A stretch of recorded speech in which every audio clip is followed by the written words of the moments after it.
Hello, good morning, Love Wrestling. It is Thursday, February 27th. We are here. You see Drew, you see myself. And like I just said, it's Thursday, and you know what that means. It's AEW Day here on Firmly Love Wrestling. We are here for Firmly AEW today, Drew. How are you doing on this Thursday morning? Everything is loud today because I don't know if you notice, I do not have the normal headphones on today that I usually do. Yeah. What's that I about? left them at work yesterday. Left them at work? Yeah.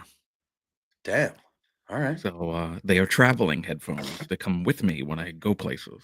So I rushed out last night after a long day and a lot of stupid shit. And then forgot them on my desk at work. So fair enough.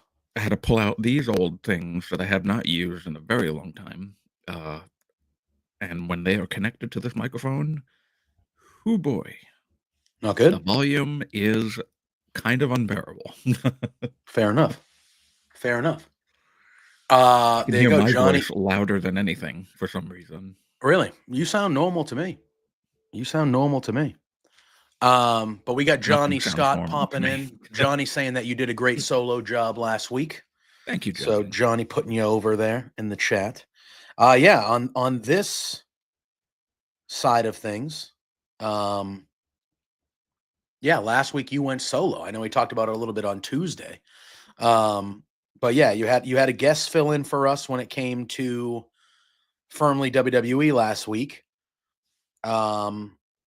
But yeah, you went solo on the AEW front. So, but we're back, we're together, we're here. I thought another very good episode of AEW Dynamite last night. I thought we had a good episode of Collision over the weekend. They are loading up this Saturday night's Collision. Obviously, it's going up against the Elimination Chamber PLE on WWE, but they have loaded up this Saturday's Collision to kind of, go against it, I guess. Which again, I think that's the things they should do.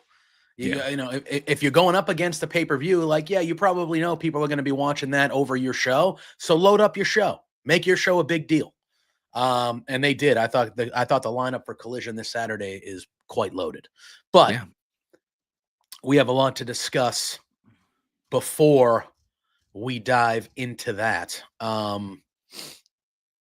Where did we want to start today, Drew? Because I know the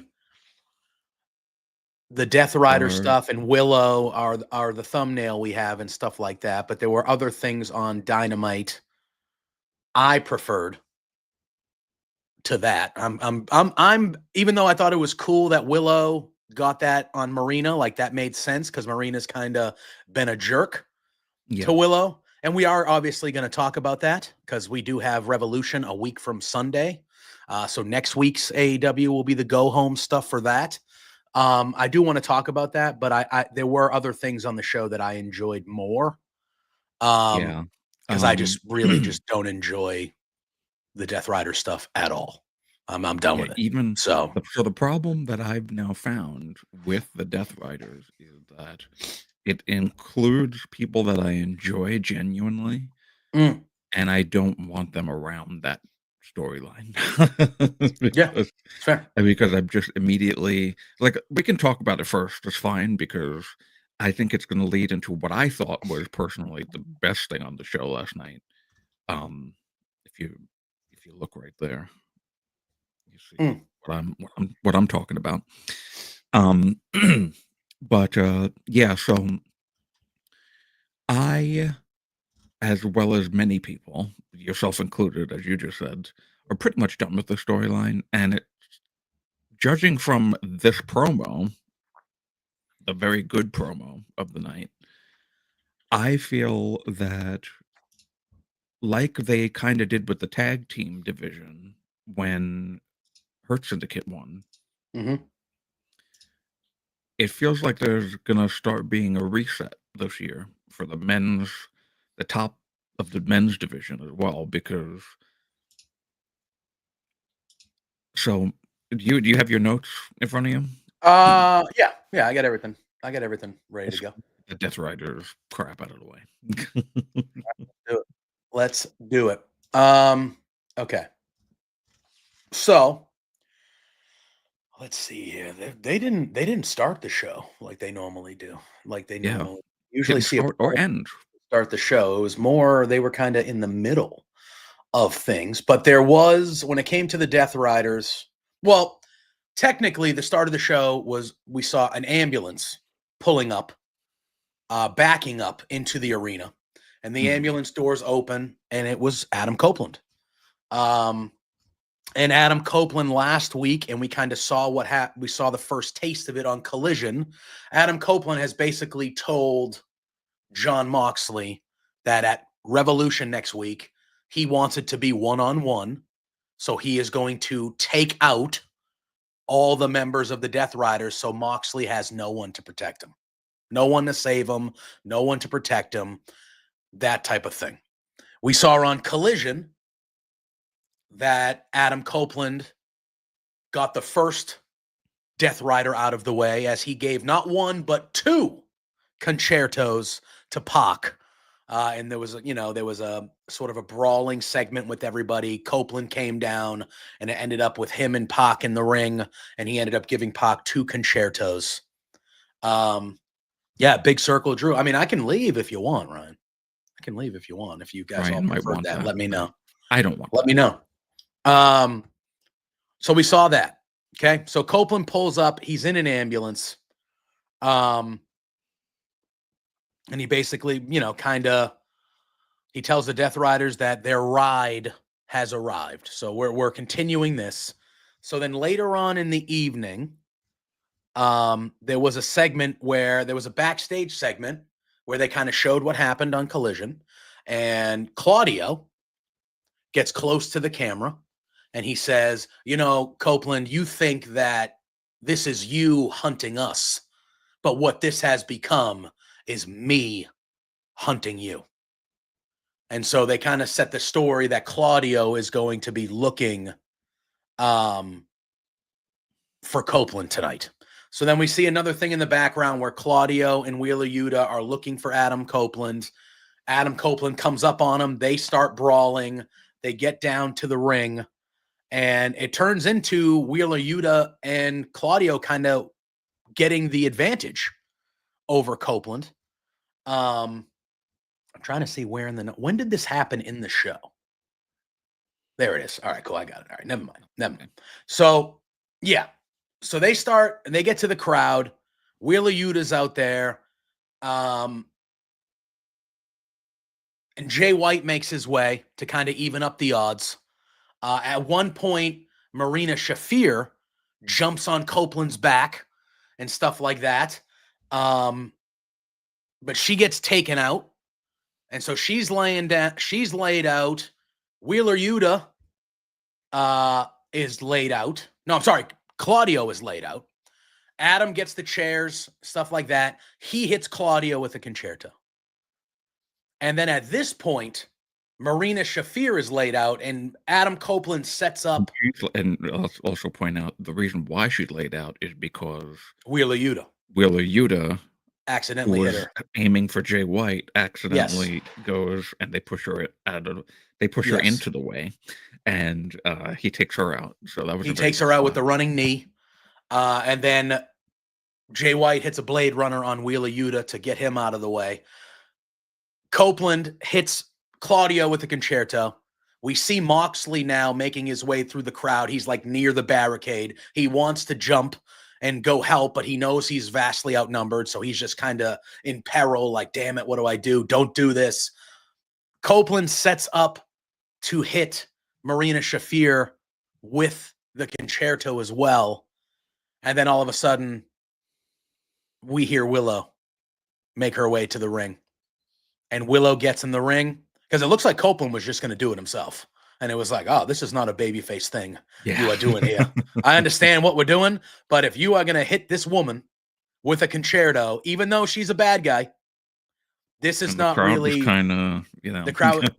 Well, I mean, obviously the crowd wanted to happen, but but you know what I mean?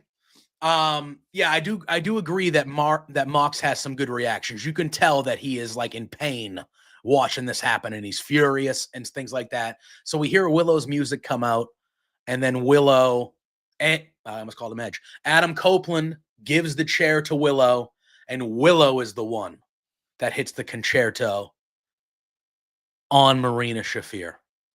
So not one, but two members of the Death Riders got taken out last night. They only showed Marina Shafir in the ambulance later on in the night. They didn't show Claudio in the ambulance. However, they were both transport one person per ambulance. Well, yeah, I get, yeah, but you would, Claudio got the concerto first.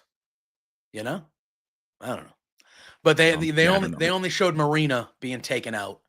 But it looks like Copeland again at least took out Marina. We assume he took out Marina and Claudio, but we do have another Collision, and we do have Dynamite next week and Collision next week as well. So maybe we'll see. 2 Collisions and a Dynamite. Yeah. Yeah. So maybe Claudio survive that one and he'll get taken out later. I don't know.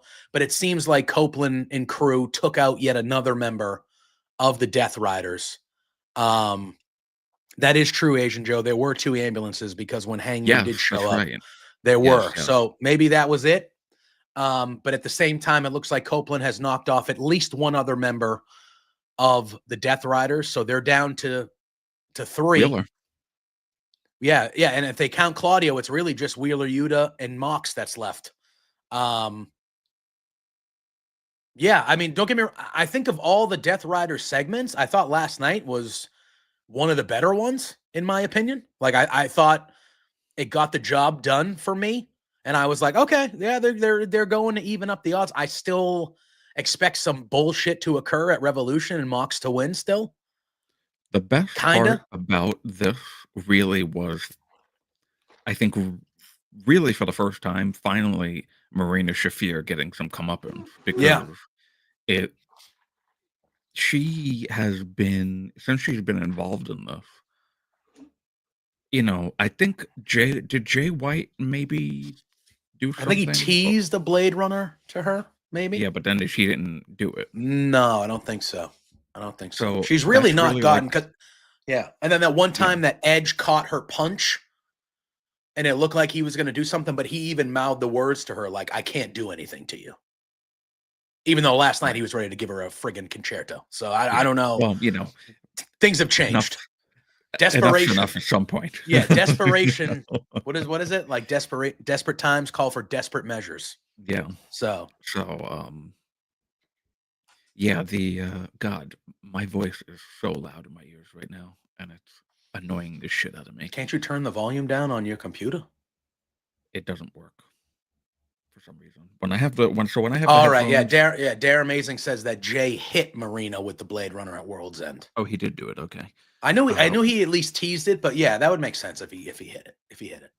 Yeah, when the headphones are connected to this, yeah, then I have no volume control for some reason. Not even on the mic. No. Like I've had that mic. Isn't there a volume thing on the back? No, it's just this thing. Like controls where the sound comes from. Got it. That's all right. I'll deal with it. Maybe I'll just take one of these out. Yeah, so I like that this is really, Marina is finally, something is actually happening to her for the first time. Yeah. So this is what I want to see more of. I want to see a woman getting involved to help whomever the Death Riders are facing to even it up more, because it's always like, okay, there's 2 other guys or 3 other guys, Mhm. but no woman counterpart to counter Marina. Mhm. So this is like what I've been waiting for. So I'm actually Yeah, happy that this happens. I agree. I kind of, I think that this role has been great for Marina. I think she's been I think she's been very good in this role as kind of the muscle of the group, Moxley's right hand person. I think she's been crushing it. I think this is a very good role for her. I think because of the way they've treated her, she has a certain gravitas to her when you see her now. But at the same time, I need her. Like, I want to see her wrestle in matches too. Like, I don't want her to just be the person that just comes out and stands there or does an attack. Like, I want to see her fight in the ring as well.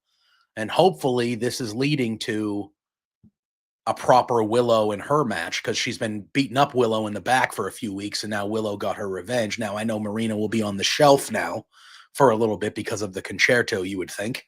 But I want to see Marina start wrestling matches more. Everybody else in the group wrestles matches. Why isn't Marina wrestling matches? And you Like, know what was and you know what, I'm just thinking about this now too. You know what was very smart of the Death Riders last night?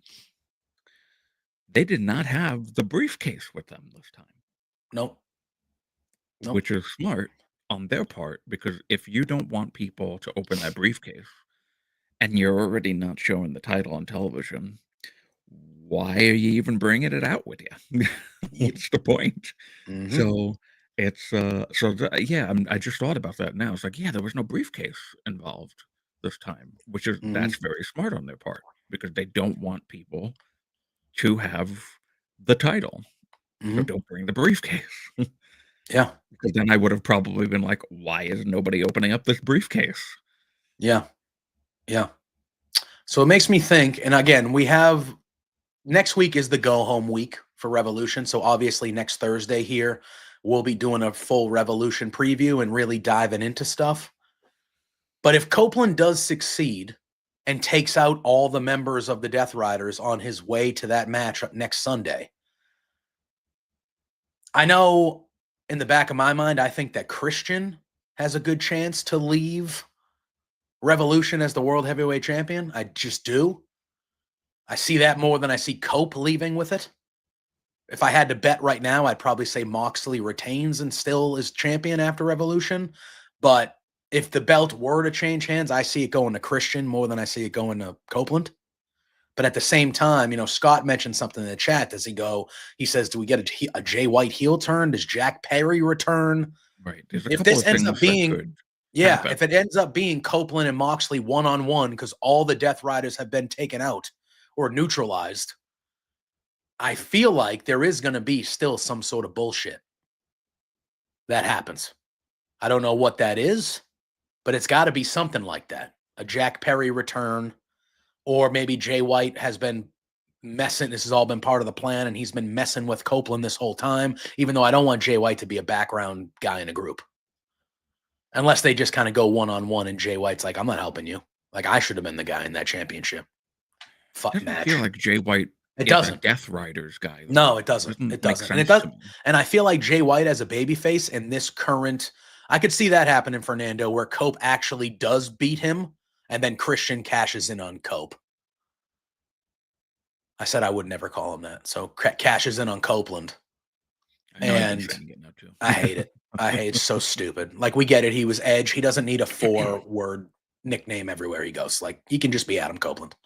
But yeah, I don't know. Right now, there's more. It feels like either something new or big is going to happen, or we're going to get the Christian kind of thing. What's going on with Christian here? Because if you notice, Christian has not been as prevalent. They kept on showing Christian a lot. He would never get involved, really.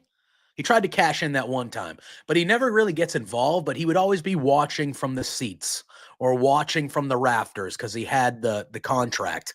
And I feel like the last couple weeks or so, he hasn't been doing that. Well, he's been involved with Joe and Hook and Yeah, but I still feel so they've gone away from showing him as kind of like a looming over the world title picture a little bit. So I wonder if that's done on purpose. So we kind of are forgetting a little bit about him in that. maybe, So when he does maybe. cash in next week, it's like, oh yeah, shit. Christian had that. We haven't seen him for the last month like we saw him every week looking over things. So it makes me think maybe they did something like that. I don't know. Right, because they didn't have him on the show at all this week. No. No. So, yeah, that could be, and I think that's smart actually Like because trying to get you to forget about it a little bit, like out of sight, out of mind type yeah, thing. So you're not really thinking about it. And then when it happens, you're smart. like, I oh, think yeah, that shit. hopefully that's what they're doing. Yeah. I don't know. I don't know. But there's ways to go. But, it seems like Copeland is on his way to neutralizing the rest of the Death Riders. So he does get his one-on-one match with Moxley next week. And there Now, are no outside things. there's not just the prospects of Jay White or Jack Perry or Christian's involvement, but there was another thing that happened on the show that directly leads to potentially the next feud Oh, yeah. for And, whomever and we will get there. wins the title because and the good thing about AEW is that while there are clear baby faces and heels, sometimes there is gray area where baby faces fight each other, heels fight each other, and because generally it ends up being for a title, it makes sense because as a heel and as a babyface, if the person who is the champion is of your same category, Mm-hmm. why should that stop you from wanting to become champion? Yeah, I agree. I agree. And it shouldn't. It shouldn't. And I like how they're kind of there are four main players that are feuding with each other.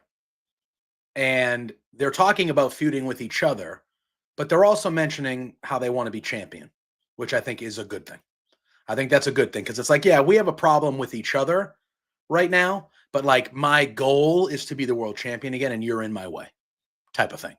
Now, Right. I know your favorite part of Dynamite last night revolved Swerve and Ricochet, which was excellent, which we'll talk about. My favorite part of Dynamite happened right at the beginning of the show, and it's everything that involved with MJF and Hangman.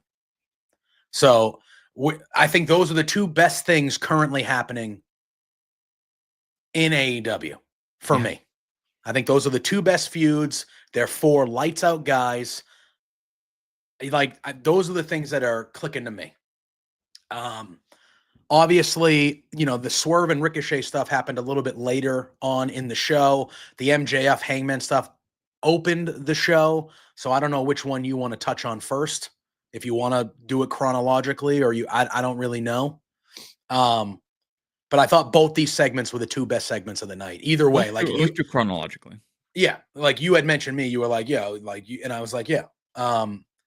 So the show, obviously, after we see Copeland and all that stuff at the beginning, we get the song, the dance, Dynamite, blah blah, and we see that Hangman Adam Page is in the opening matchup of the night, and we see Hangman roll up in a truck. He's in his jeans and t-shirt and jacket, not in his wrestling gear. Then he just walks right out to the ring in his non-wrestling gear. He basically takes off his shirt. He's fighting Aaron Solo. And he beats the crap out of him immediately. It's a squash match. He wins immediately. Couple roundhouse kicks, clothesline. He hits the buckshot. Game over. Post match though, Hangman grabs the mic and he says, "There's a few things that I hate." He goes, "I Well, hate running before out of." so Yes. Oh no, yeah. MJF had a little thing too as well. yeah, before the match, So before Hangman was yes, shown, that's right. they show him laying down and we don't know what it is at first. It's just like he's laying. I don't know if he was getting a massage or something. It was like, what's going on? What's that guy doing back there? Um, but pretty much what ends up happening is Hangman, MJF, Yeah. removed the tattoo, the AEW tattoo, from his ankle area, wherever it was, or calf. Yeah. And says now he's only betting on himself, and the 3 letters MJF are the only thing that matter. Mm-hmm. Which fits the character. I don't even think that tattoo is real to begin with. But why would you know? I'm not a tattoo expert. I don't know. But if he did actually remove it, I mean, that's to get a tattoo, to get a tattoo removed, that's you're buying in, bro. You're buying in.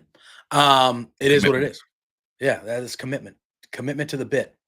But yes, we did see that beforehand. And then Hangman grabs the mic after his squash victory and he says, you know what I hate? He goes, I hate running out of biscuits. Who doesn't? Who doesn't? Who doesn't? And he goes, and I hate when a guy with a leaky spray tan spits in my face. Because last week, obviously, we saw MJF spit in Hangman's face. And he goes, so I'm going to sit here in the ring until somebody drags MJF out here for the ass beating of a lifetime. So MJF makes his way down to the ring, and he has a towel in his hand, and the towel is covered in blood. And at first, I don't know what you thought. I thought, oh, that's probably from wiping off the tattoo. That's a painful procedure, apparently. No, I immediately said, oh, he beat somebody up. No, I was kind of like, oh, is that, whatever. That looks like. It was very bloody, though. It was murdered somebody. It was a very bloody towel. It was a very bloody towel. So he says that Adam Page is heartless. He says he's not fighting him right now. He goes, I'm not going to fight you right now, dude. Like, I'm not. Like, you're crazy, dude. You're crazy. You're heartless. You're going through stuff. Like, I'm not fighting you now. Like, no way. No way.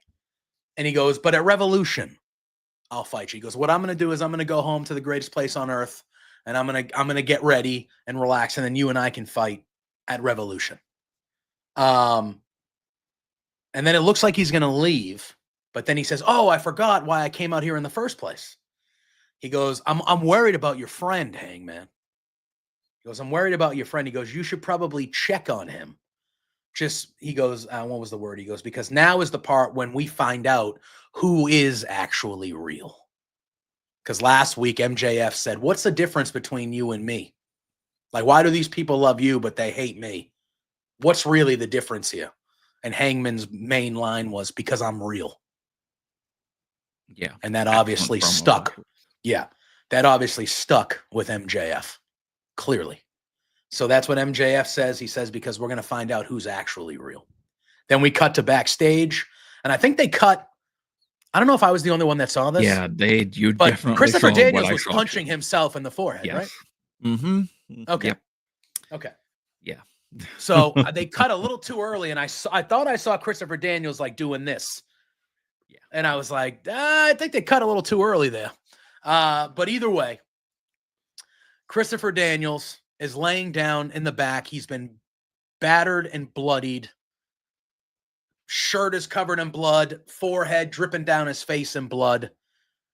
Hangman grabs a chair, heads to the back. He's shouting. He's yelling where MJF is. And then he finds Christopher Daniels. The medics come, and then we see kind of Hangman take off looking for MJF. By the way, Ryan said that the laser was hitting the wrong spot and it looked a little too clean. So maybe it was a fake tattoo. I thought it. I mean, look at. I don't judge. I have one tattoo, but when he first unveiled the tattoo in that opening promo, it looked like it was drawn. But who am I? I don't know. And I don't think they really showed it since, right? Like when he's wrestling, yeah, they only showed it that one time. Yeah, so like either way. But then that's how this segment ends. Is Hangman looking for MJF. This is personally my favorite thing that's been happening on the show. Because I mean, to me, these two guys are Hangman has been he's my favorite. He's been my top guy in AEW since the company was instituted. And MJF has been a top guy for a long time now. These two guys and them feuding with each other, it feels incredibly fresh. It feels Yeah. incredibly fresh because we haven't seen it before, really. They fought Yeah, we haven't. really early on for the Dynamite Diamond Ring, and they fought really early on, but now it feels like they are at the top of their games, and we are getting this feud really for the first time. And it feels fresh, and it feels like this is a feud that can go on for a while, even after one of these guys is champion. You can always run back to it just feels like this is a big, big deal with these two guys feuding with each other. And it feels new. I feel like both of them needed it, especially MJF. He needed like a substantial feud to dive into. Like, I don't need him fighting the senior circuit anymore. Like, I get it. He's a prick. It worked. I He was wasn't the against legend it. killer. Yes. That's a very new and not copied Yeah. thing in wrestling at all. Yeah. But this right here, him feuding with a guy of Hangman's caliber, this is what MJF, this is who he should be feuding with, are guys like this. This is who Hangman should be feuding with, are guys like this. And it's perfect. That match at Revolution is going to be incredible. I love this segment. It's currently my favorite thing. What's your favorite thing is very close, but this is currently my favorite thing happening in AEW So the reason why right now. that thing is my favorite thing is because there are more implications there.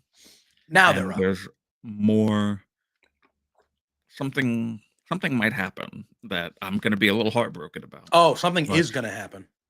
Because I wasn't on the show last week, but you and I had talked about it, and that is very much going to happen. It seems like that's the direction. Yes. Yeah. And we will talk about it when we get there, but that is very much going to happen.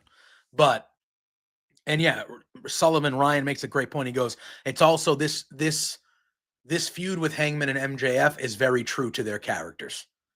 Like Hangman can, yeah. Hangman's loved no matter what he does. MJF can't get love. Last week, when I had this as my highlighted topic last week, yeah, I did say technically, that's not true. Last year, when they were at the height of the MJF Adam Cole Better Than You Baby stuff, they were getting some of the loudest reactions, and MJF in particular getting cheered by every crowd. So I know they want to tell the story that MJF has never gotten love from people, but it's not technically true. Yeah. But Ryan brings up a good point. He goes, and what happened? He got betrayed. So that's part of the reason why they don't, It's a little muddy because it really was because the storyline between the devil stuff and whatnot went a little longer than it should have, and that was really why. But if you look at it now, like Ryan is saying, MJF was the one that got betrayed, and yeah, there were injuries and stuff, so that didn't find the ending of the story that they probably wanted. But when you look at it now, MJF is the bad guy that's getting booed, and Adam Cole is the good guy that's getting cheered and heroes welcomes, when in reality, MJF was the one that got betrayed. So he's the one that got betrayed, and then when he came back, shortly after, everybody was back to booing and treating MJF like he's a piece of shit, which he is. But when Adam Cole came back, Adam Cole was the hero. Adam Cole was the hero right away. Well, right when he came back. He didn't come back to booze. That. He didn't come back to people going, hey, last time we saw you, you turned on this guy. Like, he came back to cheers and cheers and cheers. And MJF is like, are you fucking kidding me? Are you kidding me? Yeah, I mean, it's a gray area because, yes, I do agree. Adam has been cheered. MJF has been booed. But MJF also was booked to be booed more. Yeah, well, you gotta. He was also part. Can't look at everything. I gotta tell it like it is. Yeah, but we're wrestling fans. You can't look at everything so literal. Like, you got to look at it as the way they want you to look at it. Sometimes, you know what I mean. So. Oh yeah, but you could do it more organically than that. I agree. You put him against Will Ospreay, who was getting cheered. Will Ospreay, obviously. Yeah. And then he went on the whole America gimmick after that, which was, Well, even in America, that doesn't really get cheered by many people these days. no. So, while I love my flag, If I you do want to not get if you want to wear get my quick heat, flag like yeah, if MJF you want to get was. quick heat nowadays, all you got to do is be pro America, and you'll get some quick heat. You'll get some quick heat because there is nothing to be pro about. But I digress. Different But different topic it's for a different day. yeah, on a different podcast. Yeah. It's MJF was very, very much clearly leaning into, hey, Will Ospreay is here now while I've been gone for a few months with an injury. And people think that he's the best guy now. So now I'm coming back and I'm getting in his face because that was Mhm. what happened when he came back. They had a segment early last year where they butted heads, and it was very clear that the crowd was on Will Ospreay's side. So that's why he's getting booed now, and that's that whole thing with him turning the belt into the like basically United States Championship. Mhm. Um, that's the reason why he's getting booed now. It's not because of Adam Cole. Oh yeah. So, but again, that's what they wanted, and that's what they did, and I'm fine with that. I'm just saying that you can't now tell the story that MJF never, or just, gosh, it seems like whatever he does, he just can't get love from the crowd, because that's just not true. So that's like a little hole in the story that is like, well, you can tell this story over and over again, but there's literal visual evidence and video evidence of people cheering the hell out of this guy. So it's not true. So that's why I'm saying that. So I think MJF got hosed at the end of that story, but that's just me. Maybe my eyes were looking at something else. But who knows? Who knows? But either way, it feels like, and again, this is not a knock on the two guys in the segment that we're going to talk about in a little bit that you liked. It feels like the winner of this match should be the number one contender for the world title, not the other match. But I feel like maybe the two winners of these matches should then fight each other to be the number one contender. that could happen. Because to me, this match is, in my opinion, much bigger than the other match. Now, the other match got stakes put on it last night, which makes it bigger. But I feel like the MJF Hangman thing is a much bigger match to me than a match we've already seen. So even though I think the other match will be good, and I'm really digging what's going on over there too, because there's a lot of juice to that, which we're going to dive into, I feel like the bigger match of the two is easily Hangman and MJF. So when we put the number one contendership on one and not the other, when the other one to me is with two bigger guys in a bigger story, I feel like, I don't know. I was just kind of like, oh, why would it be that one and not this one? But this one could be going on for maybe more than just one match. Whereas the other one, it feels like that match will be maybe the last match for those two in a while. So maybe that's why they're doing it. I don't know. But either way, in my opinion, they're the two best things going on.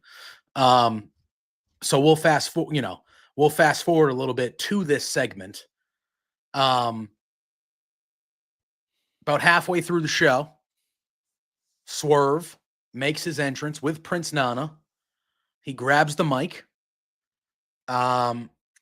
He says, "This place is Swerve's house, and it's been Swerve's house since the moment I walked in here 3 years ago." And he goes, and I looked And it was Tony at Schiavone. Revolution too. Yeah.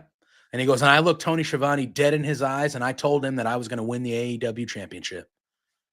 And he goes, and it's very fitting that we're wrapping up Black History Month because I myself made Black history by becoming AEW world champion. That gets a nice reception from the crowd. He says, night in and night out, I didn't just defend the title, I showcased it every night until All In. And that was a little bit of a dig right there. Showcased it. Yeah. Yeah. And Not that was been like the seen on first little, TV for 4 yeah, that was months. like the first little tease when he said that. It was like, oh, he's kind of directing this towards the current champion a little bit. He says, I'm no one-hit wonder. He goes, but Prince Nana was right a few weeks ago when he said it's been too long since the world title was my focus. And he goes, and make no mistake about it. He goes, I'm still the man around here. And he goes, and to prove it, I need to get some more gold around my waist. But he says, but first I got a couple wrongs to right. He goes, and it's starting with a bald-headed bifocal idiot was the line he used. Bald-headed bifocal idiot walking around wearing a robe that doesn't belong to him. Ricochet says that he's done. Oh, he goes, Ricochet says that he's done with me and he's moving on to bigger and better things. And he goes, we're not done until I say we're done. Ricochet comes down. He hangs out near the entryway. Ricochet does say he's done. He goes, and winners don't chase losers, which I thought was a good line by Ricochet. He says, winners don't chase losers. And then he starts ragging on, where were they? San Diego. He starts ragging on some sports teams in San Diego. He goes, you guys wouldn't understand, though, because the Padres are underperformers. And he goes, and the Chargers got up and left this sad-ass town. And he starts talking about some sports stuff, which obviously gets under the crowd's bothers the crowd. They start booing the crap out of him. Yeah, he turns his hat around. He turns his hat around. He's wearing the disgusting Philadelphia Eagles hat. Gross. But, you know, it fits. It fits. They're the champs. He's, it fits his character that he would wear a front running. He's actually an Eagles fan, so I'm not going to judge him. I actually like how Ricochet uses sports reference. He talks about sports a lot in his stuff, which I actually like because that's a very easy way to get heat. Because not most, but a lot of wrestling fans are sports fans. So it's a very easy way to get heat by making fun of the city sports teams that you're in. Like you'll always get heat when you do that. So it's very easy. It made even better sense, not really for San Diego, because San Diego and Philly aren't rivals or anything like that, but you're wearing the champion's hat. Everybody hates winners. It just makes sense. It makes sense. Hat was utterly disgusting, though. Like just gross. Not even like a good looking hat. Like you can't do anything better than that. You just won the Super Bowl. You're going to have just a plain old boring ass looking hat. Disgusting. But anyway, so Ricochet is saying winners don't chase losers. He goes, I'm chasing gold. And he goes, and I'm trying to be something that you will never, ever be again in AEW. Swerve. And that's a champion. He goes, so I'm not facing you. Not ever. Never again. So Nana grabs the mic and he goes, that might not be true. He goes, because I got an offer for you, Ricochet. He goes, I had a talk with Tony Khan, and he agrees that everybody here, well, that was a waste of money, Scott, that everybody here deserves a rematch. And he goes, all you have to do, Ricochet, is accept. And then Ricochet's like, what? Like at first Ricochet's like, why am I going to accept? And then Prince Nana goes, and Tony Khan agrees that the winner of this match will be the number one contender to the AEW World Championship. And then that makes Ricochet pay attention. And Ricochet's still frustrated, but he goes, Nana. He goes, I got to give you credit. That's good. That's good. That's good. He goes, so you're telling me all I have to do is whoop Swerve's ass one more time? And I got my ticket to being world champion? It's punched. It's good to go. And then he does his little, that little, whatever the fuck, whatever. He does that, and he accepts the match. He goes, but not tonight. Johnny, I tweeted about it last night. Ricochet, I say it every week. Unbelievable what he's doing right now. He is completely owning this role. And this is the best I've ever seen him from a character standpoint ever in my Ricochet watching career. He is excellent right now. So he accepts the match, but he says, not tonight. Revolution. I want to have the match at Revolution. And then Ricochet kind of exits. And it looks like the segment is over. But before Swerve is starting to get out of the ring, but before he does, Nana goes, hey, get back in here. I got to say something to you. And this is where things kind of got a little bit more serious, I would say.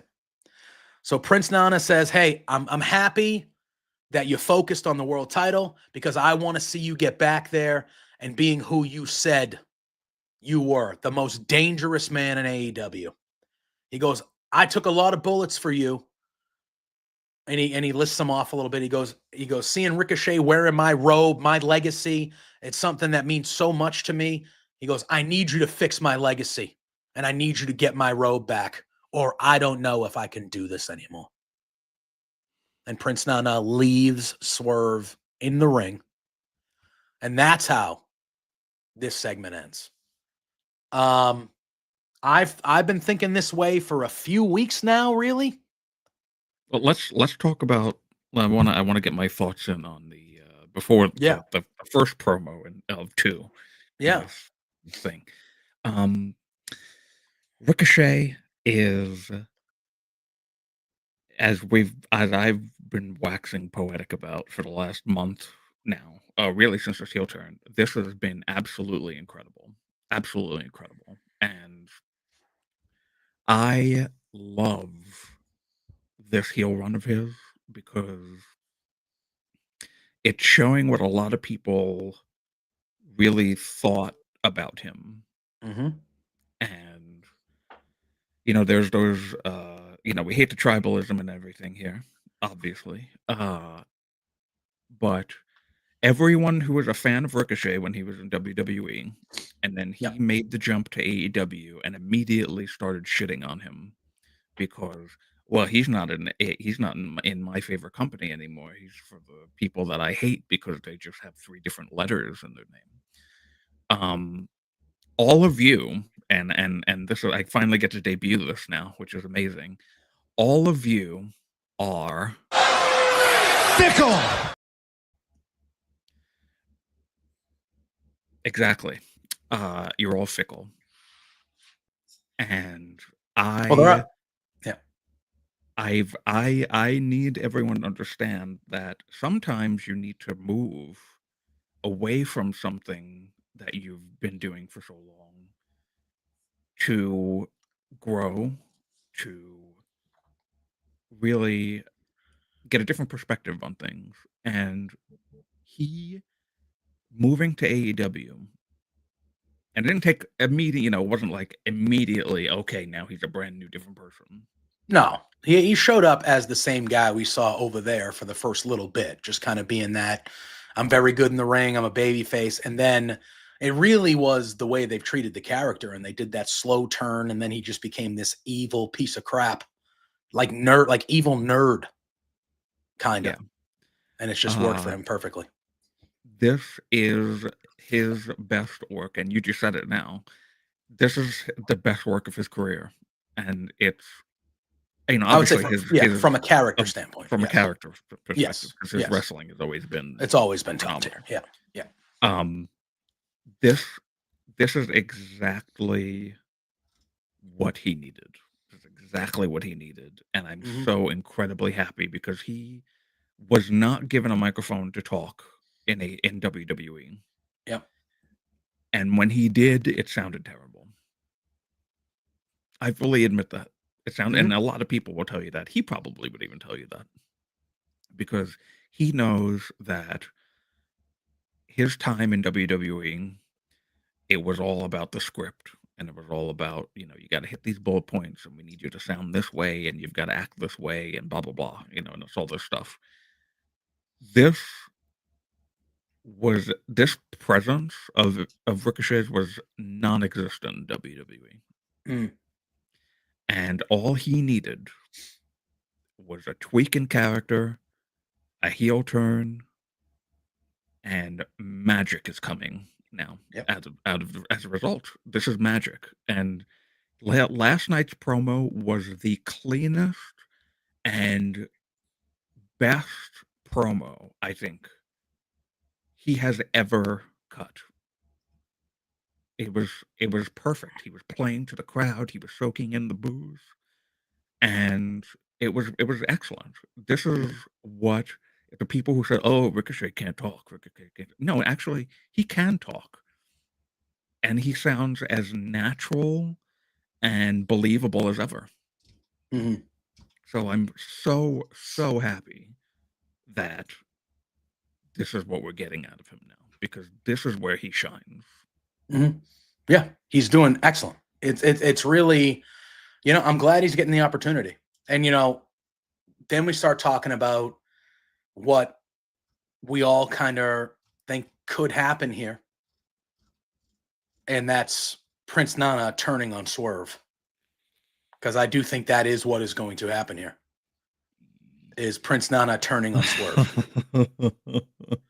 Now, last year, yeah, when Swerve kind of was, he was feuding with Brian Cage and the I forgot their names, the Gates of Agony, when they were all that group.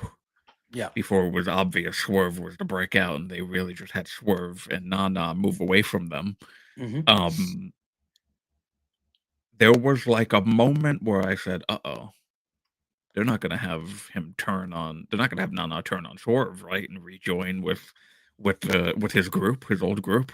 Because we had talked about it then. I remember it was like, "Well, no. We cannot do that. We cannot do that. This has to live on forever. The dancing has to live on forever." Not anymore. Well, a year later, we're past that dancing now, man. I can happily say I am 100% ready for it. Yeah. I mean, I think it's going to happen now with the, this kind of goes in, I think Ricochet is proving that he doesn't need a mouthpiece or he doesn't need somebody to talk for him. But I do think that Prince Nana and him would be a good little pairing together. If that's the route that they went. Or if this is... go ahead, finish it. I was going to say, or if this is just... I mean, you would assume that Prince Nana would turn on Swerve and go with Ricochet, right? That's what you would think this could be. Or it could just be Prince Nana just leaving Swerve and he doesn't really necessarily end up in a partnership with Ricochet. But maybe Ricochet makes a deal with Prince Nana like, hey, I will give you my robe back if you help me beat Swerve so I can be the number one contender for the world title. I'll give you your robe back. Because it feels like Nana cares more about his robe than any other thing that's going on here, which is fine. It's his personal property. Oh, yeah. It means a lot to him. But he cares more about getting his robe back and his legacy back than he does about Swerve actually becoming champion again. He's happy that Swerve is going for the belt again, as he said. But he really just wants his robe and his legacy back. So is it one of those things where Ricochet goes, hey, you want your robe back? I'll give you your robe back, but you help me beat Swerve and become the number one contender, and then I'll give you your robe back. And we see like a business arrangement of sorts instead of a partnership or something like that. But I mean, this 100% is giving us the vibes that, or do we see a thing where maybe Ricochet just beats Swerve again, maybe, and there isn't the turn right away, and then Nana turns on Swerve because he goes, I told you to get my shit back, and you didn't get my shit back. So, that could happen. You know what I mean? Like, it doesn't happen in the actual match. Like, Nana believes in Swerve, and then Swerve just loses again to Ricochet without a turn. Maybe something else shitty happened. I don't know. But he loses to Ricochet again, and then Nana is like, okay, well, I told you to get my robe back. I told you to get my legacy back. You didn't. I'm out of here. Like, what if they just do it that way, and it's not necessarily a turn, but Swerve just fails? And then Nana goes, I told you you needed to get this back, or I don't know if I can do it anymore. I can't do it anymore. And then he leaves. Right. Instead of like him turning and joining a Ricochet or a somebody else. While Ricochet as this current character is phenomenal, I do think adding Nana would add to the heat that he would get, and also the Nana can also be his like business guy, like what he was for Swerve originally. Yeah, like he can now do that for Ricochet, and also elevate Ricochet to even higher. Because I see, like, there's no doubt that Swerve is definitely a top tier talent. Oh yeah, all around. Oh yeah, no doubt. Yeah, but the addition of Nana a year and a half ago, I think stepped him up to a new level Yeah. because Nana's presence was at one point it became so pivotal that when he was not behind him dancing, it felt weird. It's like, this Mm. doesn't feel right. Him just coming out by himself. Where's Nana? Why isn't he out here? Like, because I remember they had taken, I think it was actually during the embassy feud when they were the Mogul Embassy. I just remembered the name now. They were the Mogul Embassy. And Yeah. then Nana and Swerve moved and kind of pushed them to the side. And when the embassy decided, hey, fuck you, asshole, we're coming after you now, they took out Nana once. Yeah. And then Swerve came out by himself to his music, and there was no Nana, and it's like, oh, this feels weird. Yeah. They can't do a breakup. Because I remember this exact conversation. We were talking that time, and it was like, Swerve coming out by himself without Prince Nana dancing behind him feels weird, and it throws off his entrance right now. Mm. Like, to have Nana then come back and turn on Swerve at that time would have been the worst decision, because it was almost like Swerve's, like there was a package deal there. It was like Swerve's entrance with Nana dancing behind him. That was Yeah. the thing that Yeah. everyone wanted, and to turn Prince Nana at that point would have been like awful. And of course, eventually would have gone over it. But now I think it's the right time. If it's going to Yeah. happen, if whether it's Nana turning on Swerve and helping Ricochet, or just Ricochet wins clean and Nana just drops him and leaves. Yeah. It should happen now. And I think that will lead to the rest of the year for Swerve when it comes to maybe Hangman later on. Maybe, it's already started. We've seen a little sprinkling of Hangman is trying to like go and talk to Swerve, but then pulls back. Mm-hmm. And this could be imagine. I mean, I don't think they'd like be a tag team or anything, but there will be a moment in time later on this year where Swerve is at his lowest. He Mm-hmm. lost his house. He lost Nana. He lost his AEW championship opportunity. And now he's at his lowest point, and this is where Hangman comes in to save him. Yeah, I think him and Hangman becoming aligned that's been written longer than Nana turning on Swerve, in my opinion. That was Yeah, I've been thinking for over almost 2 months now that they're eventually it's gonna be Osprey, Hangman, Swerve, and Omega, probably. But it's gonna be they're gonna be the ones that take out the Death Ride. It's gonna be some form of. Well, I don't know if it's going to be the Death Rider stuff. But Honestly, I think the Death Rider needs to end after next Sunday. I agree, but I don't know if the people behind the scenes feel the same way. Well, because now here's the other part of this that I wanted to touch on, because I do feel that this direct storyline and the AEW championship are directly linked to each other. If Moxley retains somehow, I'm leaning that he will. If he retains, Swerve is winning.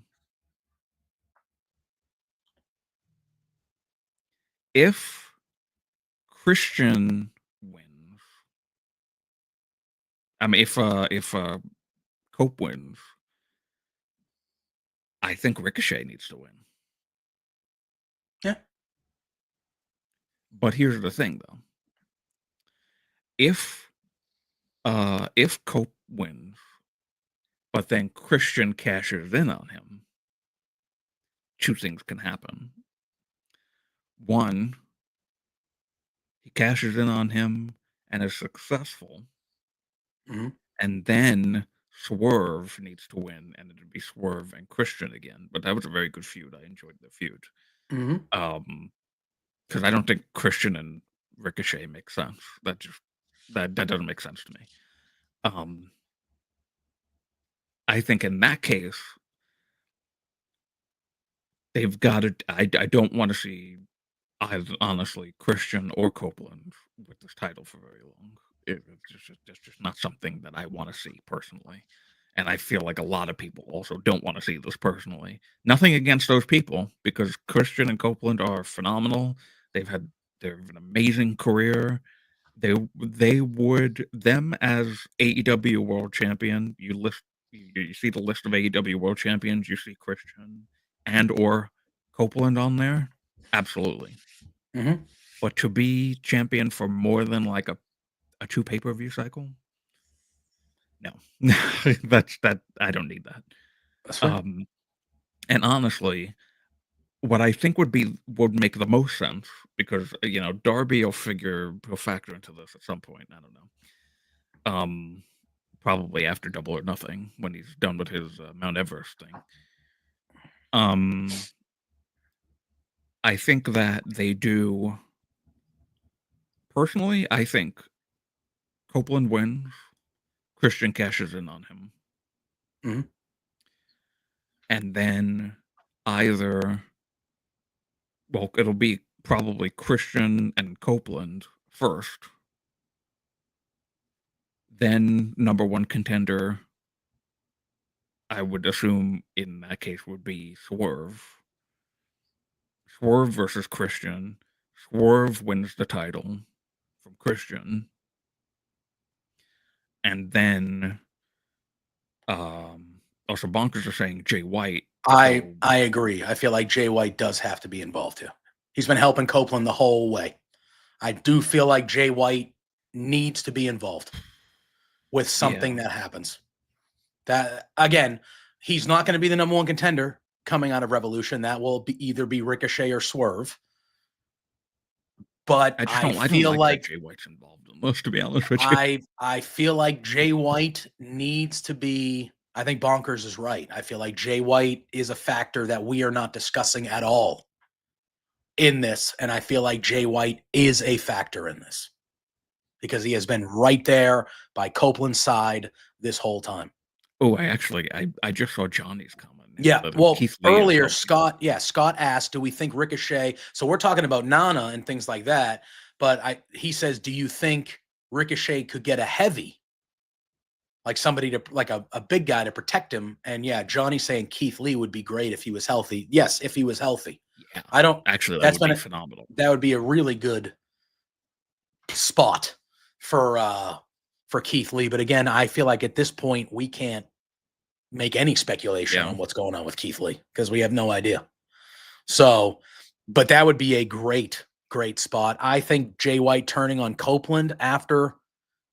Like if Copeland wins and becomes the world champ, even though I like Jay White as a babyface, would any of us be shocked if Jay White, this was all just part of Jay White's plan? And he hit, to get close to Copeland, to help him win the title, to get it away from the Death Riders so then he can I mean, I wouldn't be surprised, but then there's Christian also. And like what Christian, like if Jay White had the contract, different story completely. Yeah, I agree. I'd be like, oh yeah, absolutely, that makes sense. But now we're also hearing reports that Luchasaurus Killswitch is actually in a really good spot right now, health-wise, and there's a chance that he might be coming back some point soon. And I know that we all thought when. Report. Oh yeah, there's a report. Obviously, they're going to take it easy with him because of the severity of what he went through. But there are reports that he's training and he's healthy. Like we might see him soon. We might see him soon. And I know when Christian first won this, part of the reason why we both felt that he won this was because there was going to be a tie-in where he was going to go try to cash in and Luchasaurus was going to fuck him over like Christian fucked Luchasaurus over a year ago to win the TNT championship from Copeland. Now, again, the reports are that Killswitch is doing well and that he could be coming back at some point, but we don't know when or what that means. That could mean months from now. We don't know. But if he is healthy to the point where he's coming back, they could still run that. They could still run that thing where Kill Switch is the one and do that if they wanted to with the Now, Christian side of things. last week when I was talking about this, I did say it does look like maybe they could do that same thing now with Nick Wayne. Yeah. Because last week, I don't know if you watched AEW. Well, Kip Sabian is becoming the new favorite of Christian, and Nick Wayne's kind of so getting they shoved had aside. when they had that trios match last week on Dynamite. At the end, Hook had the red rum on Nick Wayne, and Christian was like, could have like saved he was gonna like kind of like what Moxley was doing last night. Yeah. He was like, Yeah. I'm gonna, but the difference between the two was he was purposefully not getting in the ring to help him. Correct. And because Joe was there, and he's like, you know what? Nah. And Yeah, he I'm just gonna slides I'm gonna out let him and take it. I'm walks gonna let off. him take it. Yeah. And when he rolled out of the ring after the match was over, Nick Wayne's mom was going to help him up, and Christian pulled her away. So they could set up Nick Wayne to do what we thought Killswitch was going to do. Yep. And when Nick Wayne, when Christian goes to cash in on Copeland after he wins, Nick Wayne can then play the Killswitch role and screw him out of the title.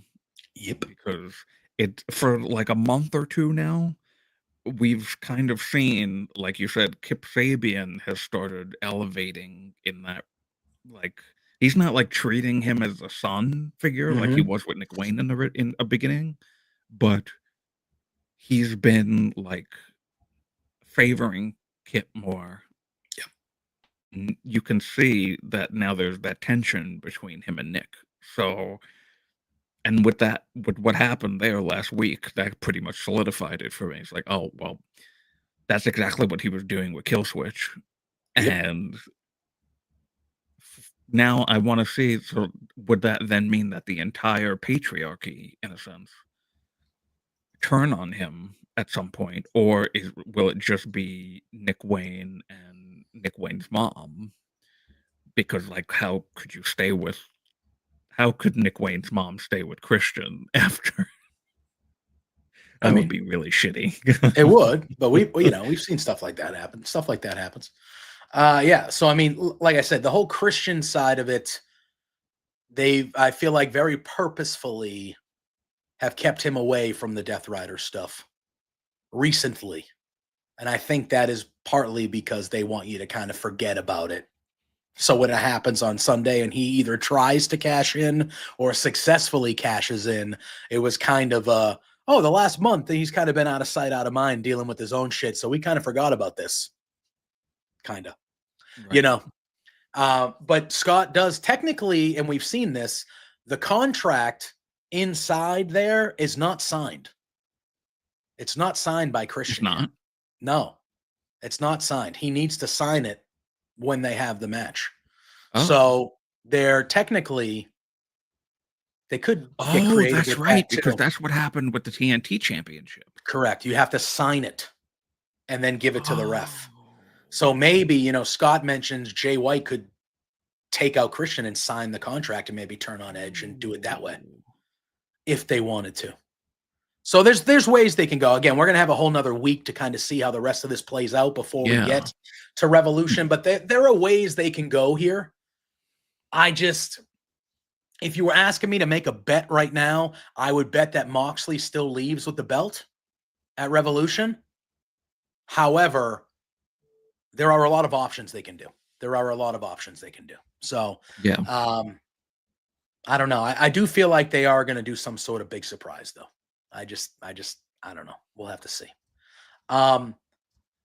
But besides those 3 big segments that we've already discussed on Dynamite, there was a lot of good wrestling on this show as well. We had, what did they call it? They called it a bounty match, whereas Don Callis has still put out a bounty on Will Ospreay, and Chris Jericho he signed up Brian Keith to take care of business. We see a thing, at one point we see Don Callis and Kyle Fletcher kind of up in a luxury box, getting heat from the crowd. And then we have an interview segment out back with Renee Paquette interviewing Jericho. Jericho talked up his match on Collision. Bonkers, it kind of feels that way a little bit. That Darby, to me, is still the guy. Darby, to me, is still the guy. If I had to pick, that's going to take that belt away from Moxley, and it feels like they are dragging this out until he's back from wherever it is that he's going to be back from. That is an overlying. That's like over. No. I don't want. That's fine. Just because you don't want doesn't mean it's not going to happen. But that I do get that vibe a bit. Because it felt like Darby, if he wasn't hurt / doing whatever he's doing with Mount, whatever, it felt like he'd already. Well, no, he got hurt. He's just training for Mount Everest. Yeah. So which whatever. I think is in April. Yeah. So to me, it felt like if he wasn't doing that, I feel like this story would already be over, and Darby would have already been champion at this point. Thanks, Darby. Thanks. So it's one of these things where I kind of get that vibe that they potentially could be just dragging this out because Darby is the end goal, and they're not moving off of Darby being the end goal. Because this whole thing was. If you're watching this, please move on from Darby. But the whole Death Riders angle was set up at the behest of Darby. He's the whole reason this was set up. Well, no, it was because of Danielson. Yes, but like Darby was the main guy. Like he took the title opportunity from Darby. That's how this all started, of him becoming the champion, was he bullied Darby and took it from Darby. That's how this whole thing started. Obviously, it started with them taking out Danielson, but like this whole thing of champion started with him bullying Darby out of that championship opportunity. So it feels like that needs to be addressed at some point, and Darby's not around. So are we just doing the same old thing week after week after week until Darby's around to be the guy, or are we going to pivot and then you can address this later when Darby's back? I don't know.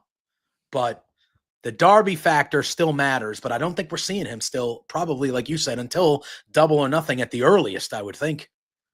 So, I don't know. I have no idea. But I will say, to put a pin on this, I will say the only way, and I mean this, the only way I am okay with Moxley retaining at Revolution is if Jack Perry returns and sides with the Death Riders and helps him retain. That is the only way I am okay with this continuing. I mean, I think there could be a new member besides Jack Perry. But I think there could be depending on who it is, I'll judge my happiness scale. But the only way that I personally will be fine with it is if it's Jack Perry. Well, we'll see. Jericho talks to Renee about the main event match that he had with Bandito on Collision, which was a very good match. Bandito rules. I like that guy a lot. Yeah, Jericho as usual needs to insert himself in something that doesn't concern him because it's over. And well, like you said earlier, I mean, it's just how he's being booked. So, you use that with the Hangman MJF stuff. So if we can use it there, it's not Jericho's fault. It's how he's being booked. Oh my God, he just threw something back at me. It's how he's being booked. It's not his fault. He just called me fickle. I know, I'm just saying. That match with Bandito on Saturday was a great wrestling match. was a great wrestling match. No, the match was great. I'm not. I saying don't the need match I wasn't don't great. I don't need Jericho being the Ring of Honor champion as much as anybody else. I don't need the Ring of Honor title being defended on AEW television instead of Ring of Honor television either. But Josh Alexander would be a good one. That would be a good one to join the Death Riders if they wanted to do that. He would fit the vibe. He would fit the vibe of the Death Riders and evil Josh Alexander. I'd be okay with that. I would be okay with an evil Speedball Mike Bailey. Oh, I was just gonna say, yeah, Joining the Speedball, Death Riders, to be honest they with you. did that thing for him on That was the Collision. good thing on Collision is they finally gave Speedball a vignette, so it's official. We know that he's coming soon, which we've been kind of waiting to see when or if he was coming. Well, he's coming soon, so that's a good thing. But yeah, so we see that Jericho, Renee asks him why Brian Keith, and then we see kind of Don Callis and Mark Davis come out of the room. So obviously a business arrangement between Don Callis and Chris Jericho. Don Callis calls him the greatest wrestler of all time. And we know that their buddy Don Callis was pretty essential in getting Jericho to fight Omega all those years ago at Wrestle Kingdom. Don Callis was really the guy that put that together. So him and Jericho do have a big background and big history together. So that made sense. And then we had this match with Brian Keith and Will Ospreay. And shout out to Righteous Reg, because they finally did Brian Keith's kind of own entrance last night. And Righteous Reg did that song. So that was pretty cool. I like that. Yeah, that was pretty cool. That was pretty cool. So this match with Brian Keith and Will Ospreay, great fucking match, as you would expect. Will Ospreay can't have a bad match, it feels like. And I like how they're showcasing Brian Keith here. He had a solo match against Bandito a few weeks ago that was very, very good. He had a solo match with Ospreay last night, which was very, very good. At some point, I would like to see him wrestling in solo matches that he's actually going to win. I would like to see him win some matches because I like Brian Keith. But in this role, what he's doing with Jericho and losing all these matches, obviously, I think will come up in storyline where Jericho will be like, okay, I'm not picking you anymore because every time I pick you, you lose.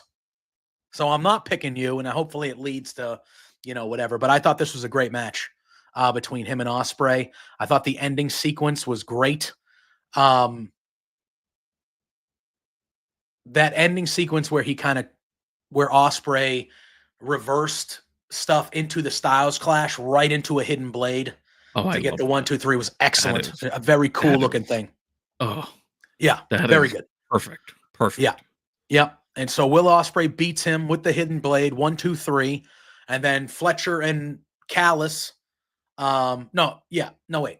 Was Callis on commentary for this? No, he was on commentary for the tag match later. So Callis and Fletcher are up in the thing, and Ospreay's kind of looking at him like, hey, I'll come up there. And Kyle Fletcher's like, let's go, man. And so Ospreay goes, all right. And Ospreay jumps the barricade. It looks like he's going to go, but Kyle kind of meets him halfway down. They're brawling on the steps. They're brawling everywhere. And then security pulls them apart. And that's how this segment kind of ends. We found out over the weekend that it was accepted that at Revolution next week, it is going to be Ospreay and Kyle Fletcher, another go-round, this time inside a steel cage. So we are obviously building to that. But yeah, I thought the match was good for Will Ospreay. The brawl was fine. Yeah, I like this match. I like the segment. Yeah. I don't know. Yeah. I did too. Yeah, it was this is the type of showcasing of Brian Keith that I want. And I'm getting it and I'm enjoying it because now he's had 2 very good matches in the span of 2 weeks. And his role is not to win. Right now, his role is to be the guy to take out someone because he is known as like the bounty hunter. So, he hasn't exactly been that since he's been part of the learning tree, but I think that might be coming to an end at some point because I'm starting to see even Big Bill, both Bill and Keith have been really starting to do more things now. It's not just about Jericho. Like, they're getting their own singles matches and feuds and whatnot. So, which I like. Yeah, it should have always Big been Bill. that way. Yeah, Big Bill and Hobbs. That has been excellent. I like Brian Keith being showcased, even though he's losing more than he's winning. I like that. Like, I'm all in for that. I'm all in for these guys getting showcased on their own while still being a part of the group. Because I feel like that is the one thing in Jericho's past groups which really didn't happen the way that it should have. So again, these guys are losing most of the matches they're in, sadly. And but then still, the realization will then be that they realize, oh, I'm actually losing because I'm never Jericho's holding on me myself. back. It's always about Jericho. Yeah, Chris Jericho is holding me back, and then hopefully, yes, it will, Ophelia. This whole Collision card, I know. Look, I'm obviously going to be watching Elimination Chamber live. I will watch Collision probably afterwards or early on Sunday or something like that. I don't it have is what to it watch is. Collision live anymore, so yeah, it nice. is what it is. But they have we'll go over this card before we get out of here. But like, they have loaded this Collision on Saturday, loaded. But let's kind of still make our way through the rest of Dynamite. Yeah, we got a little bit more left. Yeah, we back from commercial. Mercedes Moné is in the back. She's cutting a promo, and out of nowhere, friend of Between Two Beards, and Billy Starks. Good to see her. Billy Starks shows up. She just has a drink in her hand. And they kind of cross paths. Mercedes is kind of giving Billy Starks crap right away. She goes, hey, go get Momo. And Billy is like, what? And Mercedes knocks the drink kind of in Billy's face. And Billy Starks stands right up to Mercedes. She ain't scared. She goes, who do you think you are? And Mercedes starts listing off her accomplishments. And Stark goes, I know who you are. I know who you are. She goes, but you better look. She goes, but you don't know who I am. She goes, I'm Billy Starks from Ring of Honor. And she goes, and future Women's World Champion. I love that she said that. She's like 19, dude. She's incredible. Yeah. She's super young. And she goes, but if I were you, I would look out.